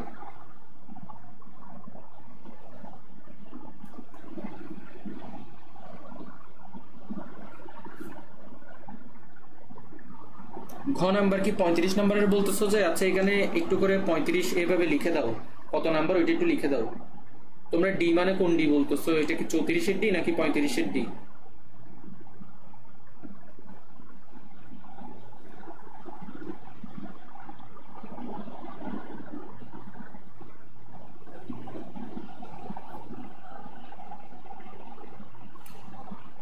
পঁয়ত্রিশের ডি, ভেরি গুড। 35-এর ডি। কেন ভুল? কারণ এখানে একক ভুল।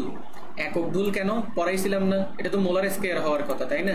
দিছে যে এখানে কি মোল, মানে কি মোলার, তো মোলার তো হবে না। আমরা জানি KW এর যে একক সেটা হচ্ছে যে কি মোলার স্কয়ার হয়, রাইট? তো ওই কারণেই ভুল, বাকিগুলো ঠিক আছে। 36 নাম্বারটা অ্যান্সার করো। 36 নাম্বারটা অ্যান্সার করো, আশা করি প্রশ্ন দেখা যাচ্ছে ঠিকভাবে। 36 নাম্বারটা অ্যান্সার করো। হ্যাঁ 35-এর ডি, ঠিক আছে। 36 নাম্বারটা অ্যান্সার করো। কোনটি অ্যাসিড সমূহের তীব্রতার সঠিক ক্রম? কি কি অ্যাসিড দিছে আমি এখানে একটু করে লিখে দিচ্ছি। অ্যাসিড গুলো হচ্ছে যে তোমার একটা দিল যে HClO4, আরেকটা দিল HNO3, আরেকটা দিল H2SO3, আরেকটা দিল H2SO4। বলো তো কোনটা হবে? 36-এর খ। 36-এর খ কি ঠিক আছে? আচ্ছা আমরা একবার একটু করে দেখি তো। AClO4 এখানে হচ্ছে কত? 4 থেকে 1 বিয়োগ করলে 3, 4 3 হচ্ছে 7। ভেরি হ্যাঁ দেখো নাইট্রিক অ্যাসিড HNO3, তাহলে কি হবে? 3 থেকে 1 বিয়োগ করলে 2, 3 আর 2 হচ্ছে 5। দেখো 3 থেকে 1 বিয়োগ করলে 2, তারপর হচ্ছে 3 আর 2 হচ্ছে 5। H2SO4 4 থেকে 2 বিয়োগ করলে 2, 4 আর 2 হচ্ছে 6। H2SO3 3 থেকে 2 বিয়োগ করলে 1, 3 একে 4। তাহলে এখানে কি 7। তাহলে HClO4 হচ্ছে যে সবচেয়ে তীব্র, তারপর হচ্ছে যে H2SO4, তারপর হচ্ছে যে HNO3, তারপর হচ্ছে H2SO3। এটা তো সি নাম্বার হবে। ও আচ্ছা সরি গো, হ্যাঁ তোমার একটু ভুল হয়েছে, এটা সি নাম্বার হবে তো। তাহলে এটা কি হবে? এটা হচ্ছে গ নাম্বারটা হবে। 37 নাম্বার। আচ্ছা আমি এখানে মুছে দিচ্ছি, আমার থেকে এটা লেখা লাগবে তো এটা মুছে দিচ্ছি। 37 নাম্বারটা পারবা কিনা বলো তো, নাকি করাই দিতে হবে? দেখি বলো তো, তোমরা বলো 37 নাম্বারটা কি করিয়ে দিব নাকি তোমরা নিজেরাই পারবা বলো তো?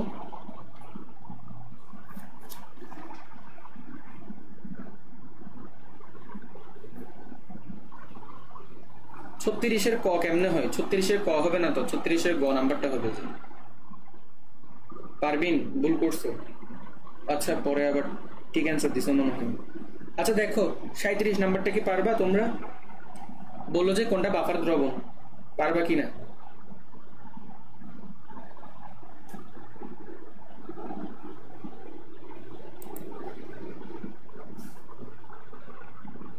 সাঁত্রিশ করে দেন একটু। হ্যাঁ 37 নাম্বারটা বুঝতে হবে। দেখো প্রথম কথা, 1 মিনিট দাঁড়াও। হ্যাঁ প্রথম কথা, ঘ নাম্বার যেটা আছে এটা হবে না। ঘ নাম্বার কেন হবে না বলি, সেখানে হাইড্রোক্লোরিক অ্যাসিড আছে, সোডিয়াম হাইড্রোক্সাইড আছে। এখন দুইটাই তো তোমার তীব্র, এটাও তীব্র এটাও তীব্র, এটা তো প্রথমেই বাদ যাবে। এখন বাকি তিনটার মধ্যে দেখো, ক নাম্বারে যদি তুমি দেখো, ক নাম্বারে বললো যে 0.2 মোলার 10 ml CH3COOH নিছো, 0.2 মোলার 1 মিনিট দাঁড়াও। হ্যাঁ 0.2 মোলার 10 ml সোডিয়াম হাইড্রোক্সাইড নিছো। এখন তুমি আগে বিক্রিয়াটা দেখো, বিক্রিয়াটা কি হয়? CH3COOH এটার সাথে যখন তুমি সোডিয়াম হাইড্রোক্সাইডের বিক্রিয়া দাও, অ্যাসিড আর ক্ষার বিক্রিয়া করে লবণ ও পানি, তাহলে CH3COONA হয় আর পানি হয়। এখানে সমতাকরণ করাই আছে অলরেডি, ঠিক আছে? এবার দেখো এখানে আছে কয় মোল? 1 মোল, রাইট? এখানে আছে কয় মোল? 1 মোল। তার মানে তুমি দেখো 1 মোল ইথানোয়িক অ্যাসিডকে প্রশমিত করার জন্য তোমার 1 মোল সোডিয়াম হাইড্রোক্সাইড লাগতেছে। অথবা তুমি উল্টাভাবেও বলতে পারো 1 মোল সোডিয়াম হাইড্রোক্সাইডকে প্রশমিত করতে 1 মোল ইথানোয়িক অ্যাসিড লাগতেছে। তার মানে এখানে সমপরিমাণ। তাহলে তুমি চিন্তা করো, তুমি যদি ইথানোয়িক অ্যাসিড যে পরিমাণ নাও, সোডিয়াম হাইড্রোক্সাইডে যদি সে পরিমাণ নাও, তাহলে তো এরা তো একে অপরকে তো প্রশমিত করে ফেলবে। ফলে দেখা যাবে যে এখানে আর মানে কি অ্যাসিডও নাই, তোমার ক্ষারও নাই। তো এখন তোমার বাফার দ্রবণ কি? বাফার দ্রবণ হচ্ছে যে সেখানে দুর্বল অ্যাসিড বা তার লবণ থাকবে, মানে কি দুর্বল অ্যাসিডও তার লবণ থাকবে, অথবা দুর্বল ক্ষারও তার লবণ থাকবে। এখানে তো তোমার প্রশমিত হয়ে যাচ্ছে, এখানে তো অ্যাসিডও চলে যাচ্ছে, ক্ষারও চলে যাচ্ছে। তো এটা তো ক নাম্বার তো হবে না, বুঝতে কি পারছি? তাহলে ক নাম্বার হবে না। কেন হবে না? ক নাম্বার হবে না এই কারণেই, এখান থেকে দুইটাই চলে যাচ্ছে। তো তাইলে আমরা খ নাম্বার নিয়ে দেখি। খ নাম্বার নিয়ে যদি দেখি, চিন্তা করো খ নাম্বারে কি বললো। খ নাম্বারে বললো যে তোমাকে 0.2 মোলার 10 ml CH3COOH, এরপরে তোমাকে দিল 0.1 মোলার 10 ml সোডিয়াম হাইড্রোক্সাইড। এখন এটা দেখে তো তুমি বুঝতেছো না যে আসলে কত মোল, তাই না?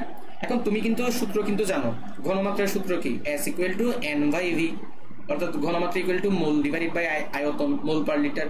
তার মানে তুমি বলতে পারো N = S × V। তো তুমি ঘনমাত্রার সাথে তুমি কি করো? আয়তনকে গুণ করো। তাহলে 0.2 আর 10 যদি তুমি যদি গুণ করো, তাহলে তোমার আসে কত? 2 না? তাহলে এখানে 2 মোল আছে ইথানোয়িক অ্যাসিড, আর এখানে কত হবে? 1 মোল। তার মানে তুমি চিন্তা করো বাস্তবে বিক্রিয়াতে কি বলে? বাস্তবে বিক্রিয়াতে 1 মোল অ্যাসিড আর 1 মোল ক্ষারের মধ্যে বিক্রিয়া হয়।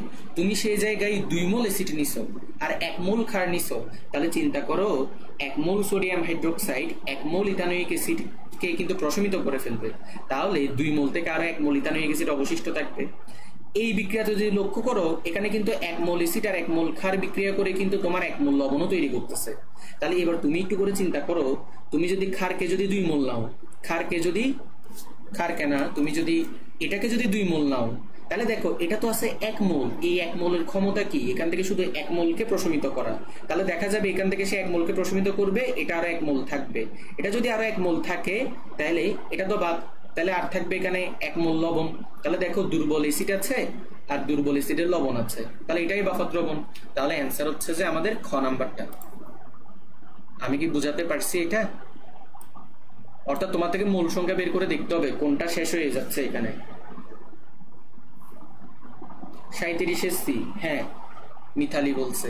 ওকে, দেখি বলো তো বুঝছো কিনা এটা, একটু কমেন্ট করো। ওভারঅল কথা হচ্ছে যে তুমি আগে বিক্রিয়াটা দেখবা, কত মোল বিক্রিয়া করতেছে, এরপর তোমাকে যত মোল দিছে ওইটা দেখবা, ওইখান থেকে বের করবা কি বাকি আছে, যেটা বাকি থাকবে সেটার ভিত্তিতে উত্তর হবে বা বাফার দ্রবণটা হবে আর কি। বুঝছো কিনা বলো।